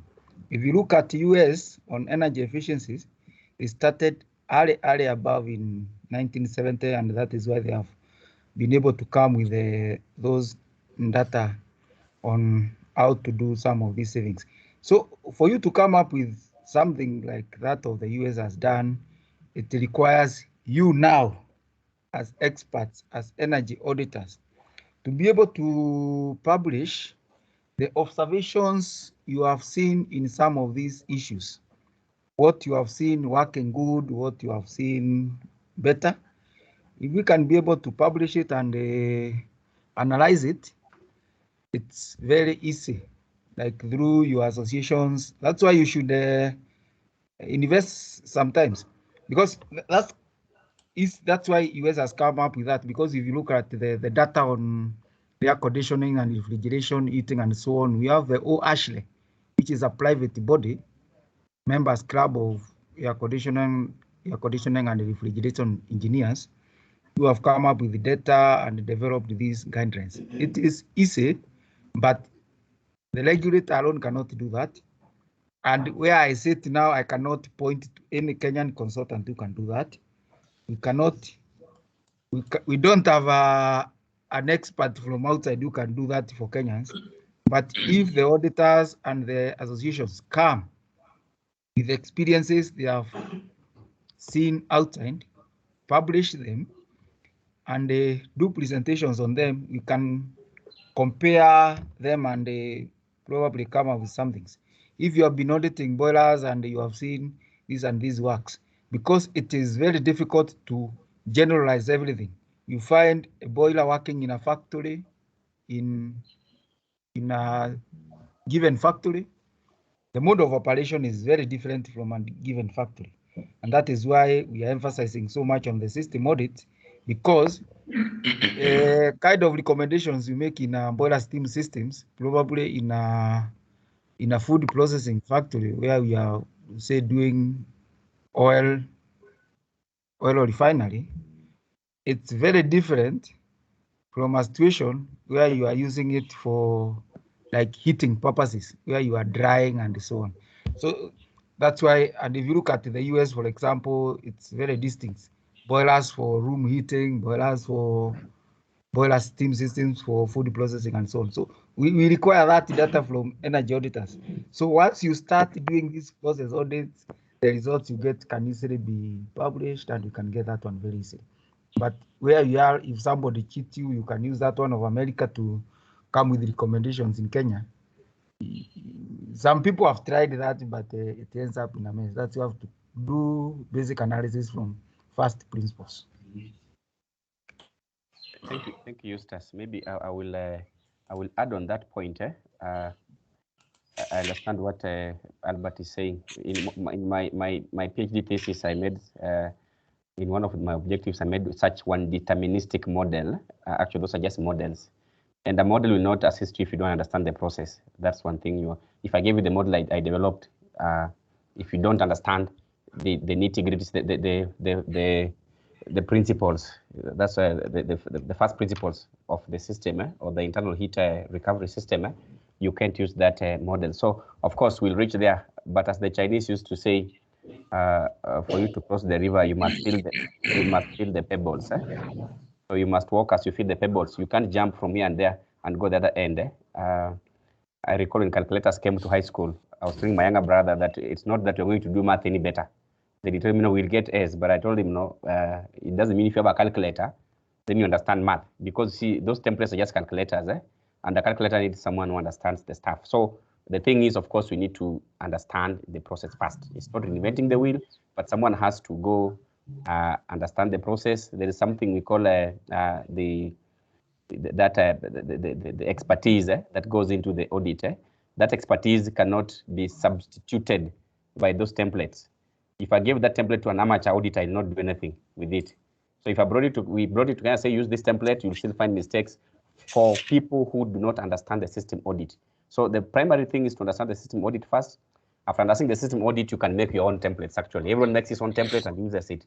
And of course, there are people who've been using these templates before, even in terms of, just look at the financial appraisal templates that people have been using. And if you ask most auditors, we've been having a tug of war until they change those templates, because they had the templates, yes, but they were feeding in the wrong information. Then, of course, it outputs the wrong, they say giga, garbage in, garbage out, giga. So it's the same thing that we would be having. So as we even try to, we pray that you, EPRA team, will keep time. Oriko will keep time. I thought we were supposed to end at midday. So Albert, yes, that's what. Yes, I see. Albert, that's what I have to say about that. I'll go quickly to the audit of. I want to present something about report writing. I'll be very brief. I don't have many. Please mute. I get distracted very easily when you talk. So system audit, not system audit, but I'm looking at the issue of report writing. When you write energy audit reports, because you'll find when you bring your reports here, sometimes I'll give very many comments about the how do we write the report, and why is the report important? Why does a report matter? After all these things that Dan has talked about, the things that Eustace has talked about, there is only one thing we need to understand. We need to communicate that information in a simple way that the facility is going to understand. In that facility, people are there not necessarily engineers, and they're not even if they're engineers, they're not necessarily experts in pumping systems. So we are supposed to look at a report as just a communication of what we did, the science we used to do it, and the results we got, the reasons we got those results, and what we need to change. And in doing so, we are supposed to be as simple as we can, and we are supposed to be as succinct as we can be. The first thing is, by the way, if you write good reports, they say you're being academic. But for it to be taken seriously, you must write a good report. Even if your work could be as good as what Dan has presented and used as, and you do it in a report that does not appeal, the first thing that comes to someone's mind is this person is not organized, so there's high likelihood doesn't even know what he was doing in the facility. So the first thing is the report has to be appealing. Actually, that's the first thing. So how does it appeal? Of course, you have to write a nice paragraphs, paginated, spacing, adequate sentences per paragraph. We say this is the rule of 5 and 10. Paragraph should never be more than less than 5 lines and should never be more than 10 lines. So you may not take a whole page and write up as a paragraph the way it is, because those who are reading the report will get bored and they are interested in specific things that will assist them to improve in writing or in doing their work. I've had issues, of course, with figures and tables. When you introduce your figure, even photos in the reports, and I do hope we'll change after this. You cannot just splash reports in audit reports. In an audit, you cannot just splash photos there. Any photo, any table, any graph in a report must be there to assist the author of the report to pass across a point. So if a photo is not passing any point to the reader, then those photos must be avoided, and the tables. So most of the times, of course, you say you found a pump that had many bends in terms of the piping system. So you have to take the photograph of that pump and then put it there and say, this is presented in this table, so that the person who's reading the report will relate very easily. Even when you're doing the presentation, when you tell them we went to a certain station and found this was the problem, you'll have to flash the photos so that they can relate. But in the absence of such a point, then you don't need to splash photos in a report, or even tables, or even those figures of the figures of the power system. Because you see, we log very many points in a facility, then we just splash those points in a report. They cover around 10 pages, and those figures are not communicating anything. Even the person reading is wondering why you put there those figures. So because the first time when you happen on a figure or on a table, you'll ask, what was this for? So the auditor or the report writer must have already introduced the table and say, now this is the table, it's trying to reinforce. So after the table, of course, same thing with the annexes, of course. Any annex you use in a report must have been mentioned in the main text. You cannot put very many annexes at the back of the report, and those annexes have not been mentioned anywhere in the report.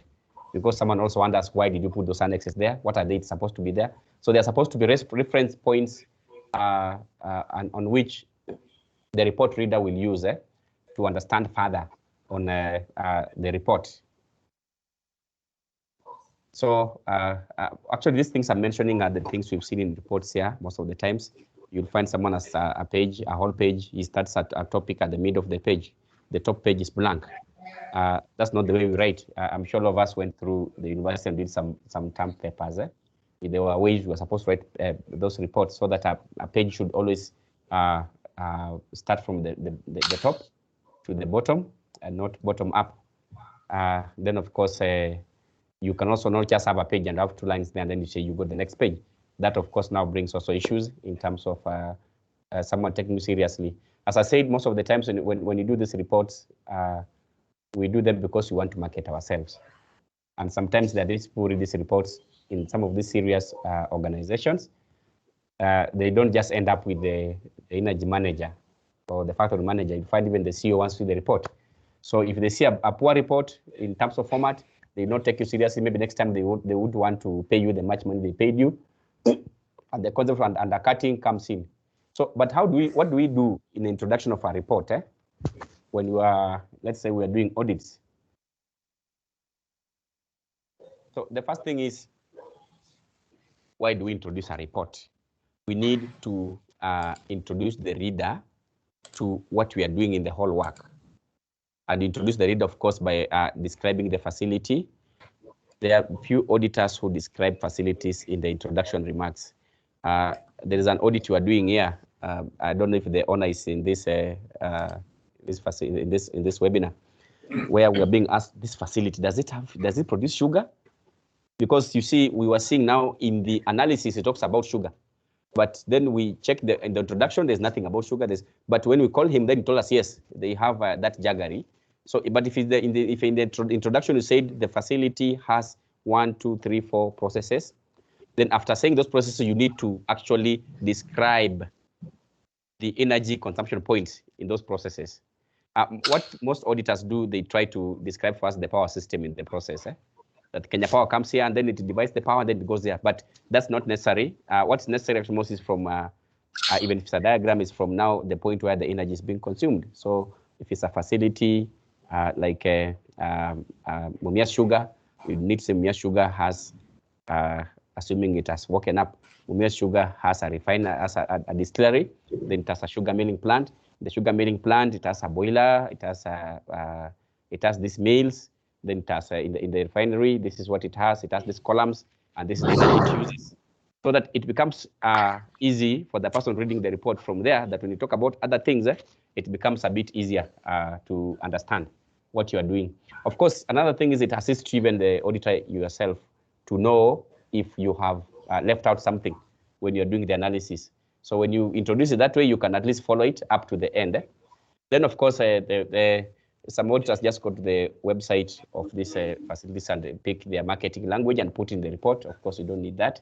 We need the auditor to have his own description, to describe his own, use his own description. Of course, we are saying use the diagram if possible, because it helps to enhance understanding of the process. Engineers understand figures very fast and diagrams. So if you maybe want to describe the process, you would put there the figure. The figure aids in understanding the process in the facility easily. Then, of course, objectives should always be smart. So the times you'd find when we respond to your audits, we talk of the objectives are not smart. I've seen people saying to find out where energy is used and where it's possibly wasted. This is not sort of a good objective, or to understand. Understanding is not an objective because it's not measurable. So I'm going to a facility to conduct an audit. What are the things I want to do? Of course, the first thing I'll need to go there, I'm going to ask these people to give me their secondary data, primary and they're supposed to give me production and energy consumption and production data. And then I'm going to analyze it. So of course, that's an objective. So when I say to analyze production and consumption data at the facility, at some stage, when you got the results, I will find that this objective has been met and it's measurable. That indeed, I have analyzed the data, it's between this and this years, and I have come up with the results. When you then you say you're going to, of course, to measure energy performance of those consumption points and analyze, and of course, come up with ECMs. That's an objective, because when I got the results section, I'll see that you indeed went and measured, you evaluated the performance, and you came up with ECMs. Of course, you're going to do energy, you're going to do the appraisal of the project's financial appraisal, and you'll also say that you can do financial appraisal of the identified ECMs in number 2. Then you, of course, when you got the report, we'll see that. So we make sure that in the objectives, anything you put there must be reflected in the results. Let us mute, please. Let us mute. Men cannot multitask, so I can't listen to someone else and talk at the same time. So what we're saying is, most of the times when you doing the objectives, please ensure that these objectives can be, you can show in the results that they have been met. Then, of course, now this takes, let's mute, please. There's a button there, we just click on mute, then you don't unmute it until you want to talk. Or see, I don't know if you have the capability of muting our attendees. You could be muting them so that we don't have issues. I lose my train of thought.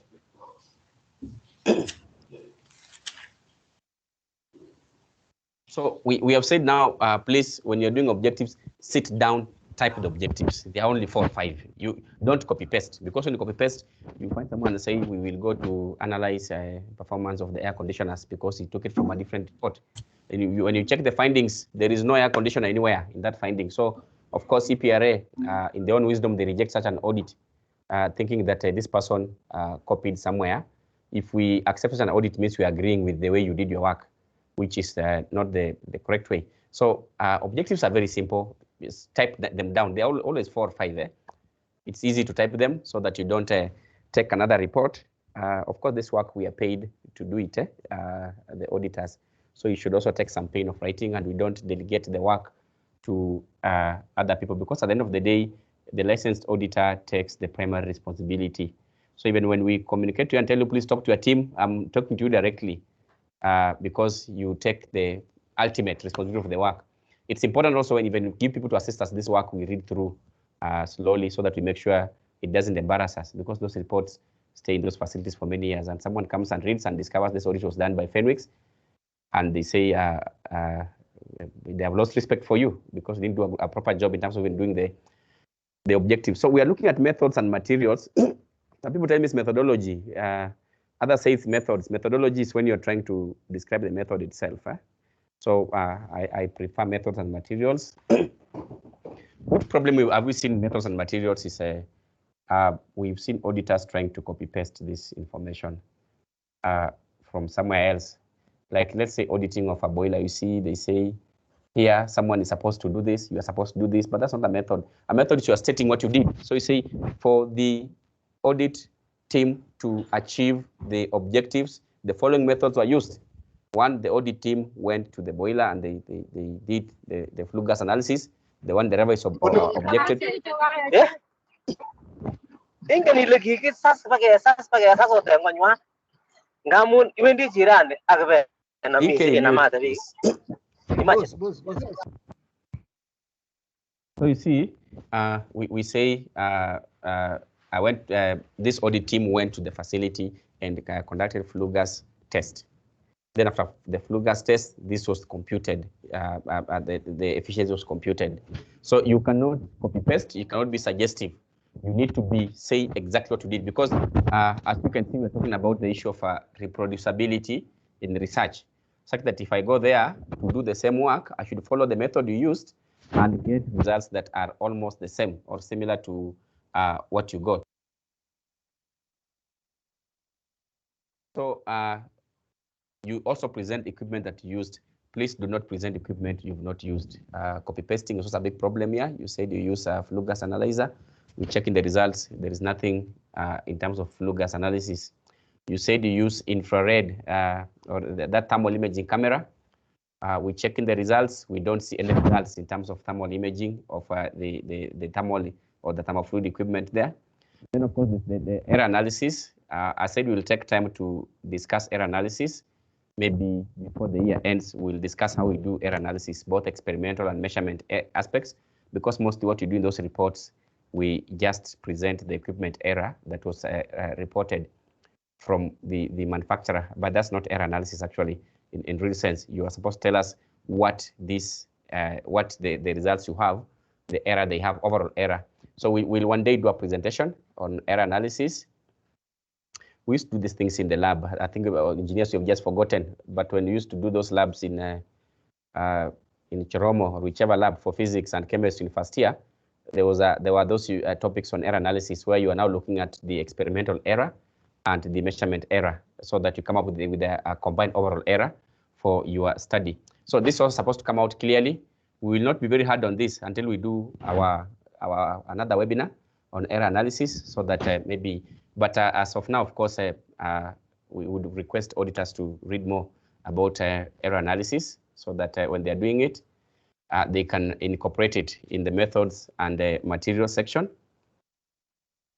So scope, assumptions, and limitations should be presented in this section. Sometimes you find these things are disparate, they have been thrown all over. But you see, in the methods, you are saying even as we did, we are doing this work. This was the scope that we did the work with. These were our study assumptions, and these are the limitations. You ask an auditor, you went to this facility. The facility has, let's say, it's an apparent facility. It's using steam, let's say, to do ironing or to mix the dye. Then ask me, you went to this facility, but you didn't look at the boiler. So we reject this audit. So the auditor comes and says, but the boiler was not working, or the boiler, could not access it. Then tell him, but you are supposed to put it in the limitations of your work and say, as much as I've done this audit, the following are the limitations. As much as you can rely on this work does not solve the following issues. So that's how you put limitations in terms of an audit. Could be in terms of the missing data sets, incomplete data, incomplete cycle of measurements, and the intelligent guesses you used to do the work. So as we said, the method section tests reproducibility aspect of the audit and must be succinct. It should have no loose ends. It should be quite tight, so that if Fenwix comes to that same facility and he looks at a method section, I want to prove you did a proper job. I will follow exactly the same things, the way you did your work. Then I find the same results, or results that are quite close to one another. So that's the method section. What you need to think is that we are trying to explain to someone, we're trying to be transparent in terms of how we did our work. So that's why I'm saying it should be as clear as possible, should be succinct, should have no loose ends, should be quite clear on which path you used to arrive at what that person or what you recommended. And okay, right now it seems a bit like a child's play, but when you go to the ESCO, when the ESCO markets will come into place, like what Dan is doing right now, you will realize that there are conflicts in terms of the ECMs that you determine. And so we will always go back to the method section and see if this method used. EK, please mute. So you checked, we go back to that and see if it used if it was based on science or if it was based on voodoo. Voodoo is uchawi. So we always want the method to be based on science. It should be foolproof. And of course, that's where our engineering understanding of issues comes in. So results, although we've now tried to solve this, it's now quite clear. When you are reporting results, even when you're doing a presentation of this audit report, you should first tell your audience where they stand. Where are they? What you say, the baseline, or yes, the baseline. So the natural thing is you need to report on the secondary data analysis first. You are reporting on the energy consumption, you are reporting on the bills to this client, telling you now your bills are very high. Last year they were this year they are going up. You see, you're trying to arouse his interest in the work you did. Then tell him, because you have this problem and I've analyzed and I've showed you this is the problem, then we went to investigate further to the facility and pick primary data and find exactly where the problem is. So you see, you're already done with showing the client his performance, where he's been, what he's been doing, his costs, his trends, his regression analysis. Now you go to the primary data and say, it's the same thing. The doctor comes to you, he measures, he looks at you, he measures your temperature, he measures your blood pressure and your heartbeat. Of course, he records that first before he goes now to do further analysis on your body. So you cannot come do further analysis on the body and give results of the blood test. Then later on say, we show your heartbeat was this was your body temperature. You first report on the symptoms first. So the symptoms are in the secondary data. Those are the symptoms. After you've analyzed the symptoms, you do that. Now you go to diagnose using the primary data analysis. That's what you're going to now to check in the facility. So that's where you start with secondary data analysis. You finish it first. Then you go to the primary data, where you are now picking this information and on the performance of the equipment and the process that Eustace was talking about. So basically, that's what we are supposed to do in terms of doing our reports. Our reports are supposed to be straight and to the point. I'll give an example. Why do we say straight to the point? Because one, you save yourself a lot of time. Instead of writing so many stuff that's not related to what you are doing. Nixon always says you are bringing in unrelated stuff. So the best thing you start doing is just you see like I want to do. I said in my methods that I did spoiler. I did the stack emissions analysis. In the results, I cannot start also come there and start saying the audit team conducted. No, you just say the analysis of stack emissions from the biomass spoiler is presented in table this. Then you present it, you discuss it. After discussing it, you give inference. After giving inference, you now go to the ECMs. So the same thing, analysis of motor air loading factor was carried out as follows. Then you give the results, you do a computation. Then if you should use secondary literature, please let's not be in the habit of running to the internet to look for secondary literature to put it in the results section. No, you can only use this to reinforce your original points. So you say the audit team found out that the oxygen level was 10% instead of 5%. Then you say the oxygen level is supposed to be 5%, and you say in studies that were done in this year and this year, they found that if it's 10%, this is what is lost. So it's you use the secondary the literature now to reinforce your point yourself. But you can also start with the secondary literature, because I've seen some auditors starting with the secondary literature. They talk a lot, then you go to what you saw. But please go straight to what you saw, then give your professional opinion on what you saw. Then if you think that opinion is not being believed, then you can add secondary literature to reinforce it. But actually your professional opinion should be enough, as long as, of course, it makes sense. You don't need to fortify it using the secondary literature. So let me go back. I don't know how I lost my presentation here. Shortly, okay, fine. I talked of annexures previously in the previous slides. So you should use them to provide annexes used to provide data for computation must be referenced. For example, the primary data used to calculate these savings is presented in Annex 1. That's when you mention it. Please do not put annexures in your report when you've not mentioned them in the main work. That reeks of unprofessionalism. We need to, anything we put in the report at the back of that page must have been referenced to in the work, in the main work. If you don't reference it, you don't do it. You don't need to put it there.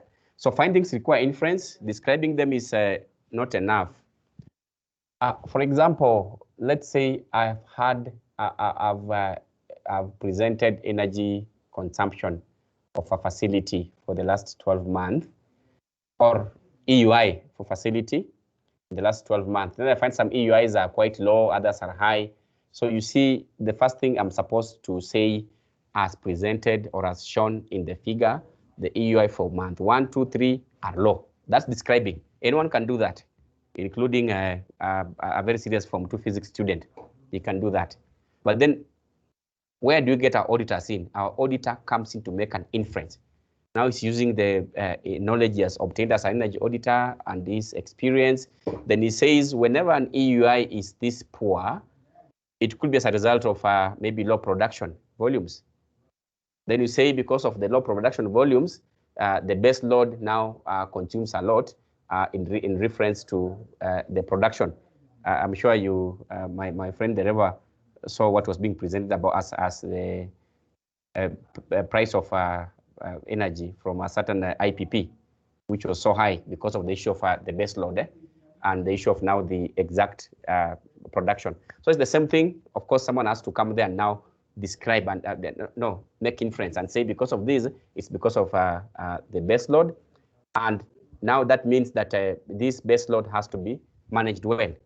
Then, of course, now the auditor would go to specific base loads and say, for example, so here and there and there, they're supposed to be reduced, or the idling loads. So inferencing is what makes the difference between an auditor and a lay person. As I said, describing, anyone can describe a curve.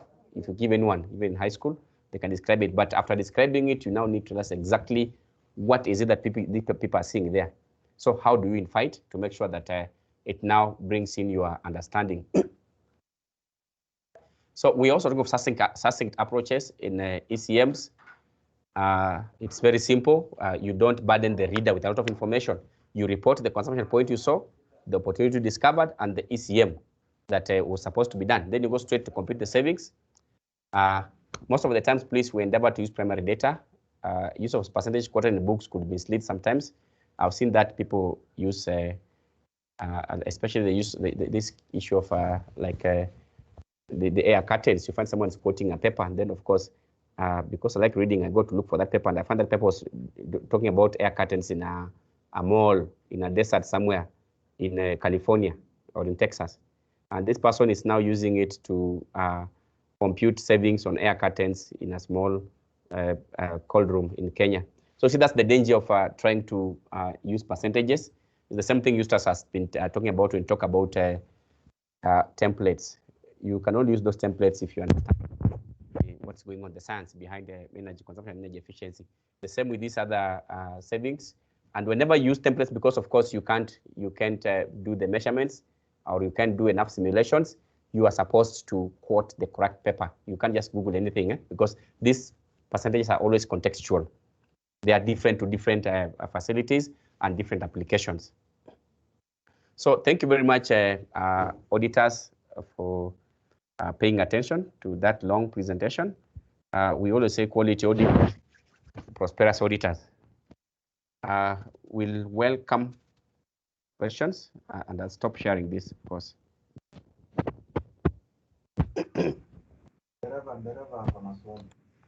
Yes, Dereva. Yes. Just a quick one, Daktari. I saw that even in the new energy management regulations, it is talking about benchmarks. And it is very difficult to do benchmark without doing monitoring, reporting, and MT&R, monitoring, targeting, and reporting. And I think there is, you don't keep on mentioning that could be an important topic moving forward. Because those benchmarks are first of all, nowadays we are using internal benchmarks.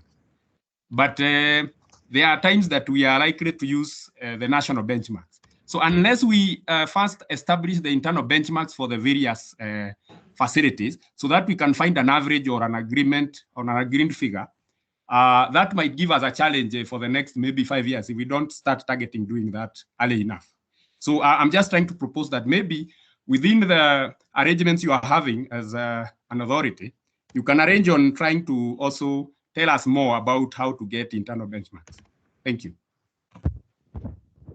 Thank you, Dereva. I understand where you're coming from. Of course, currently there's a team that's about to start doing a study on the global benchmarks in terms of performance.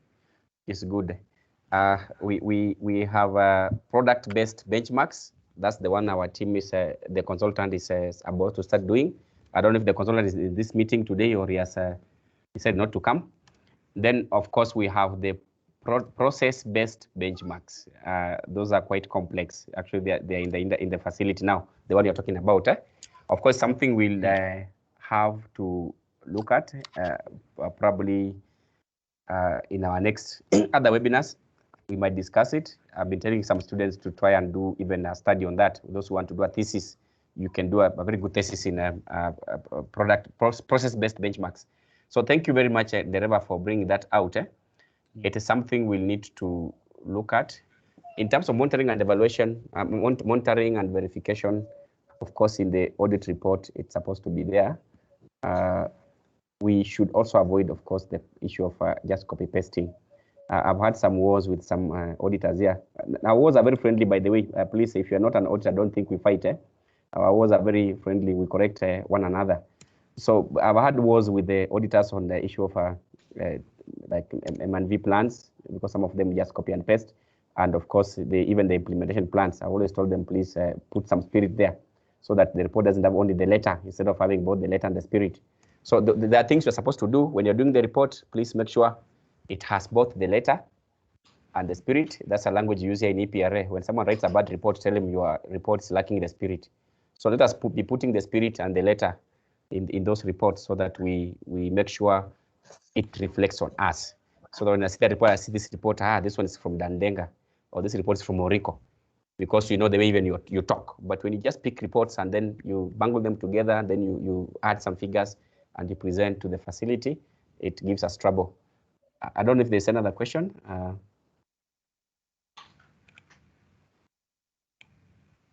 There was a question here on if we'll share the recording. I don't know if the audit team will, our communication team can share because we've been recording actually. I don't know if Osei, you can say something, if you can share this recording online. I don't know if there's a possibility for that. I would not want to make a promise that I will not fulfill. Yes, but the presentation, just shortly, Osia, the presentations we are going to share with the auditors. The two presenters, I'll also see them because I've not seen like the one from you for Eustace. So we'll share with the auditors the presentations. Osia, please. Yes, Daktari, we'll share a link, a Google Drive link on our socials after this. Thank you. That now does it. Eustace, you had a comment. I've seen your hand. Yeah, yes, on the reporting, there are some basic things we need also to get. One is you should show exactly you knew the facility you are auditing. In some cases, you find that the contact person, you have just written one name, Mr. Eustace. So you cannot be able to write the letter. Please give us the details, and especially of the most senior person in that facility, so that we can be able to communicate to him when writing letters. In most of the cases, we have problems in trying to know who is the MD, whether it's the general manager, whether it's the manager. So please give us the details of all the people you wish to ask to communicate to when it comes to official writing of letters. That's administrative. The other one is on the issue of ECMs. Sometimes you find it a bit, I don't know whether it's funny or how, when somebody says, by introducing energy management measures, is going to save this and this. People just go to the website and find that the energy management measures contribute to 20% or 5% of energy savings. Exactly, you need to be specific on that particular plant.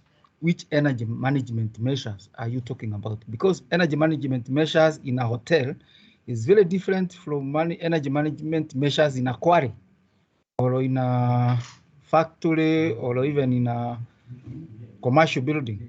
So don't start, those are just probably observations which have been made for a long time on general observations, but they are not specific for the particular audit.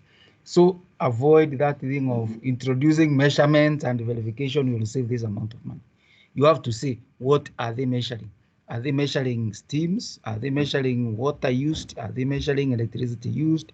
Are you measuring the time people take to move from one place to another? And I think the whole energy audit process is part of an energy management system. So what you are trying to tell us is these guys do an energy audit, you do this. So avoid those like use of energy management systems will save this because it is somewhere in the literature to 2% or something. Unless if you go to an explanation and say, check this page for explanation, they are going to do this and this and this, which can contribute to this and this because of the observed behavior we have seen in these facilities. So I think we should avoid that. The other one is, I know we are excited about the solar issues and the solar installation of a solar system in a facility. That's not an energy saving or an energy efficiency measure. That's you are changing energy sources from one to another. So that one should come in a different place, not as an energy efficiency measure. It should come as an alternative source of energy, either because of cost or any other thing which can help the facility save money. That's an energy switch. Thanks so much. Okay, thank you. Any questions? Thank you, Eustace, for that. I see Engineer Simiu Cleophas, one of our old engineers around. Engineer, thank you for attending the webinar. Engineer wants everyone who has attended the training to be given the material. What I'm wondering is, because you don't have all the email addresses, Osia, would you please share your, no, Chirchir, I think Chirchir will share his email address on this on this chat. Then we'll please write to Chirchir. Then we will now give Chirchir will now be giving the material. So if you need the material and you are not in the list of licensed auditors, please contact Chirchir. Chirchir, I can't see you. Yes, yeah. You will contact Chirchir. He has shared his email in the chat. So we'll contact Chirchir. He will send the material with the has joined us, and we share we write to Chirchir, Alan. We don't write our emails here. Then Chirchir will now share the material. There's a question. Mute. Is somebody playing some music? Please mute.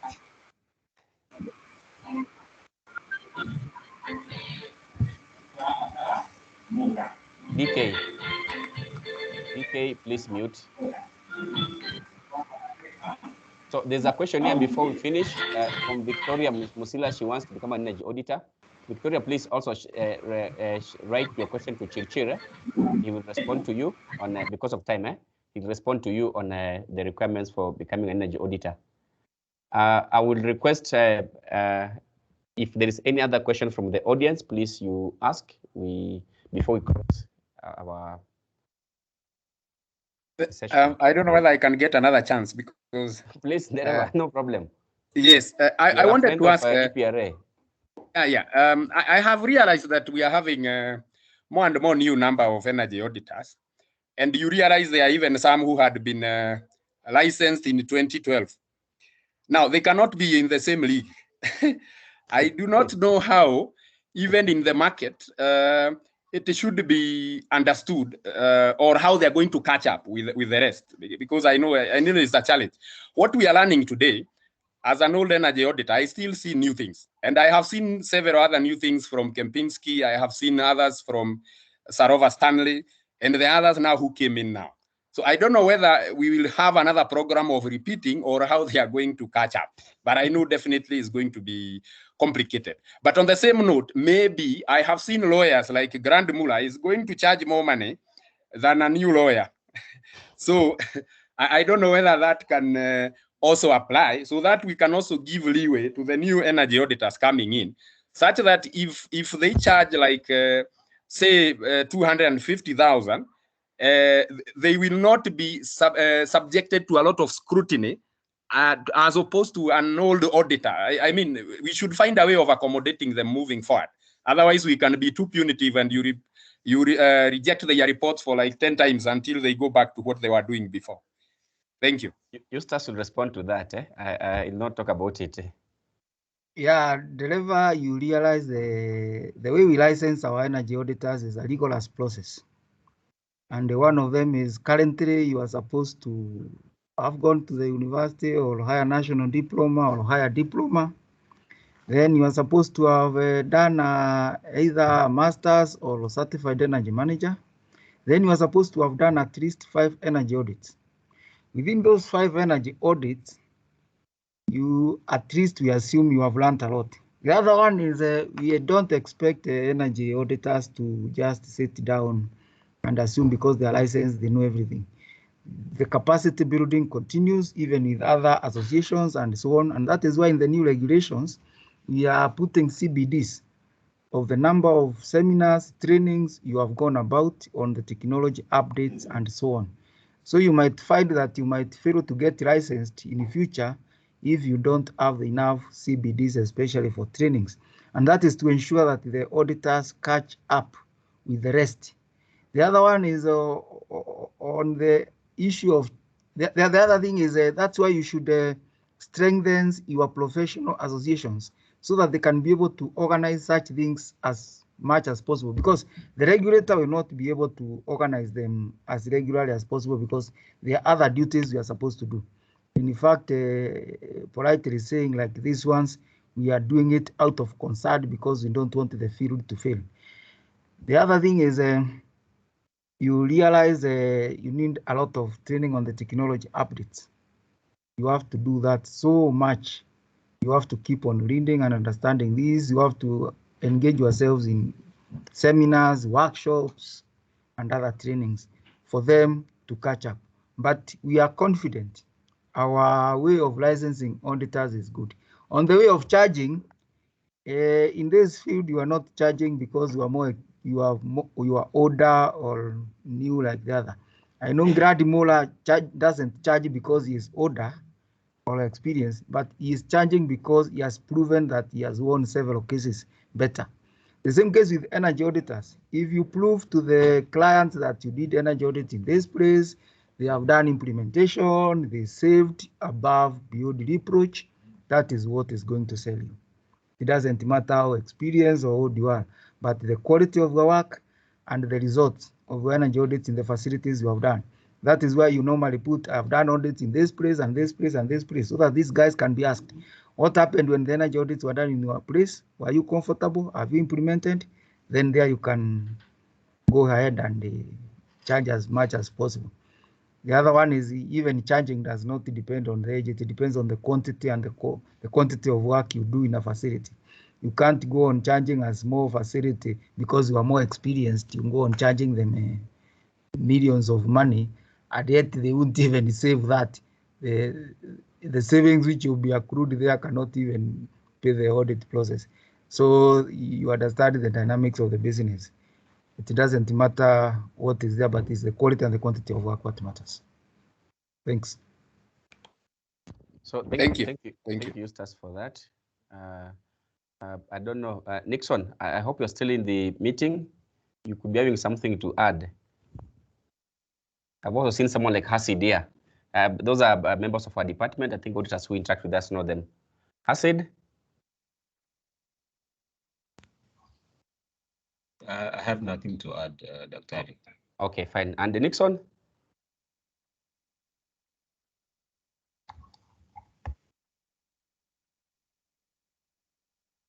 Nixon seems to have disappeared at some stage. So we will, mine will be to thank you. People are sharing some. So mine will be to thank you for attending this the webinar. I will ask one of the attendees to give a vote of thanks, so that we can end. Orico, are you there?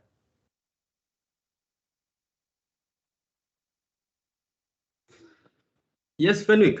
Please give a vote of thanks, because you are the one who chased us here. You are saying we should finish very fast. Give us a vote of thanks. Yes. We are 13 minutes. Yes, give a vote of thanks. We finish. Okay. So we first of all have to acknowledge the work that EPRA is currently doing, also growing the young energy auditors. At least this kind of forums is something that will really help them upgrade their skills, and also give them some information on what is expected of them. Again, even from where we sit, every knowledge counts. We have 1 billion of cells. We have so many things that we have to be working on, and based on that, we will try as much as possible to upgrade our skills whenever we have that kind of opportunity. So thanks to the team, thanks to all the participants that have been participating. We remember that at the end of the day, we've taken much of our time out of our busy schedule to attend this. It's a plus for us, and let's all work together. We thank fellow auditors. Dereva is always there. We know him very well. Dan Denga for the work that he has been doing. Dereva is always my assistant. So we work very closely with him. That's correct. Again, that's right. Isn't it? Yeah, that is correct. That is true. Okay. So Eustace for the good work in the industry. And Fenwick, for the first time, I'm hearing them calling you doctor. So congratulations. Thank you. Yes. So it's good. I can see your good team. Acid is there. Also, Chirchir is there. So thank you guys for the invite. And for those who have made their contribution directly or indirectly, we appreciate the engagement. So thank you. Let's keep the spirit. And I can see we have the second round, I think on 10th of December. So I hope, hopefully all of us will attend and many more. So we thank you guys, and we thank everyone that created time to be in this meeting. Okay, thank you very much, Orico. I forgot to mention, please, if you have a presentation, you see now Dan Denga's done us a lot of good by presenting, because you guys are the ones in the field. So if you have a presentation in the next edition, please you come to us early enough. Engineer Koech, I've always wanted you to present on something on auditing tea industry, because I've seen you presenting that 2 years ago.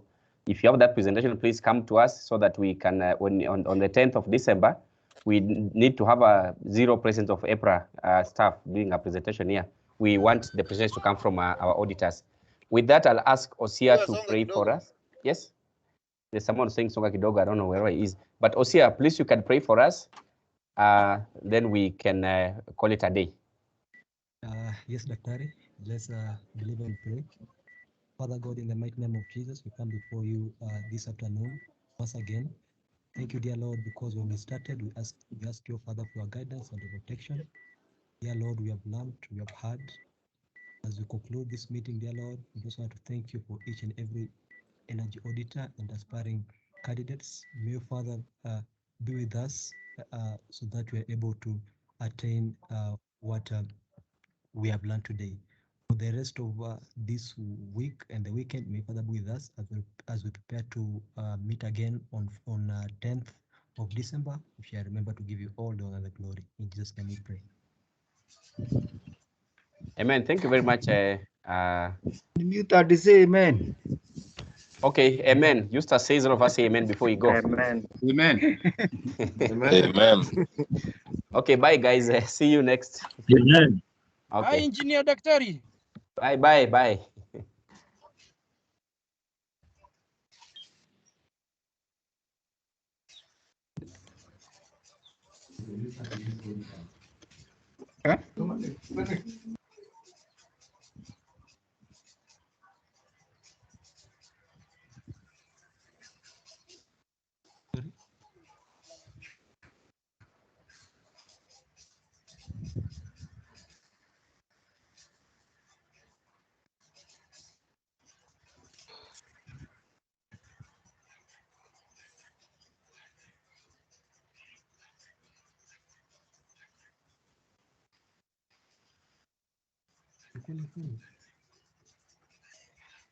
He's on with the car or